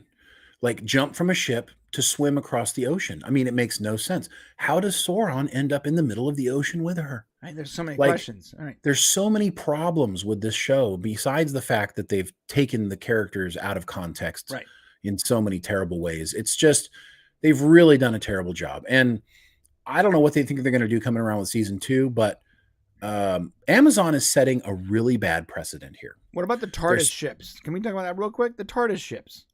How do they fit so many people and horses and equipment in that one ship? It's crazy. That is a problem. Yeah. There should have been a fleet of ships. It was like a clown car. A billion horses. Like, it makes no sense. Sorry, but let me just tell you, this is really important because Amazon is making a huge mistake. Amazon has a ton of money, because they like to, take all the money that they make in Amazon Prime and selling products and taking their piece of that, and they just have tons of money. So they're throwing it around with this video, with their video stuff, like it doesn't matter. Hundreds of thousands, not just this show. There's tons of shows where they're spending a ridiculous amount of money on few episodes. It's not cool that they're doing this. Right. And so what happens is they're setting a bad example. Like, people think they should get paid this much to do these kind of shows, where you got other streaming services that are like, imagine over at Warner Bros. They'd be like, well, hell no, we're not making that show. Right. We're not paying for that. And Amazon's just setting up the industry with these huge failures. And then they're not coming through. I mean, think about it. No matter how much money you spend on a show, if you spend that much money, it doesn't matter how well it does. You're never going to make your money back. Right. Never. You know, so you have to be fiscally responsible to some degree. You know, if they've given you, and all she's doing is creating enough rope with which to hang herself with. Right. Like, how much longer is she going to be in charge of Amazon's products if she continues failing with this? I don't know. Maybe Amazon has a ton of money to lose. Well, perhaps. Hold up. We asked the same thing about other people in charge of other franchises that have consistently failed over the years, and they're still in charge. You're right, but this is different. This is millions and billions of hundreds of millions of dollars. Like, this is a crazy amount of money being lost. You know what I mean? It's not like, you know, okay, we lost a few $1 million and you've done a poor job. This is like, you could wreck another studio with how much money Amazon's probably losing on this. Yeah, I mean, you know, you could probably sink another studio completely. Like, imagine, like, you know, Warner Brothers, gone, bye. Well, how much? Because they, you know, yeah, how much did they spend for MGM? It was like 8.5, right? Yeah, something like that. So yeah, so basically, like, and they're not even using their products. Yeah, you're spending. Like, they haven't even done anything with it. Yeah, you're spending. It's weird. Like, you have a studio you spent $8.5 billion on, and you're completely devoid. You're not doing anything with it. Nothing. Yeah, you're gonna just dump, you know, billions of dollars. It's just weird. It's like, we can sense. see it from the outside that it doesn't make any sense. And I just wonder if, like, internally, like, there's this like panic happening, like underneath the scenes. Like, I wonder if inside her mind, she's like completely in panic mode, or if she's just completely, you know, can't see the danger that's all around her here. So it'll be interesting to see what happens. But how many people, even of the 37%, how many more than the 37% are going to come back for the second season? Right. I mean, we're in the 37%. We watched the whole damn show. Yeah. Because we were reviewing it. Right. So, but do they think that more than 37% are going to show up at the beginning of season 2 to continue the story? Yeah. If they didn't show up at the end? I have no interest in even visiting season 2. Like, is there any reason that we would? Not really, right? Well, I'll be tuning in to see what the heck's going on, but I doubt we might be there to see, you know, we might be standing on the edge of the city just to watch it burn down. Right. It's possible that we will do that, but I don't know. I mean, we'll definitely report on what happens. If all of a sudden, like, there's a return to sanity, then we'll report that as well. But sure. I don't see it coming that way. Don't see it happening. All right. Well, so that was the last story for the regular section. We are heading to the members section. But before we do, let me remind you once more on Monday that you guys show up over at Raw Rant. We are going to have Daniel Davis, Professor Moriarty himself from Star Trek TNG. Yes. He was in Picard season 3. He's going to go through the whole story with us. We're going to have the panel. It's going to be a lot of fun. That's 2:00 Pacific Standard Time on this channel. So come on back and we'll have some fun on Monday. Yes, the man, the myth, the legend, that is Daniel Davis. 2:00 on Saturday. Okay, so that said, we are going to the members section. How do you get there? You're asking yourself, how do I get to the members section? I want to hear about Quantum Leap. I want to hear about, you know, Grand Wizards of the Coast. I want to hear about Dungeons and Dragons. How do I get there? Well, it's pretty simple. First, you can click on the link in the description of this video, or you can go to the link that I just pasted into the chat of this video, or you can do nothing, and just when the stream ends, you can wait, and it will take you to the members section. That said, we are going there now, and we get a little bit nutty over there, okay? we speak a little more freely. We speak directly to you guys. It's less of a show and more of a conversation, and we talk about stuff that we don't feel, that the regular general public probably wants to talk about. So we're going over there. It's awesome, regardless of whether or not you come or not. We love you guys. We appreciate you being here this week. We will be back on Monday. So either see you in the member section or we see you on Monday. Either way, it's been great. Thank you.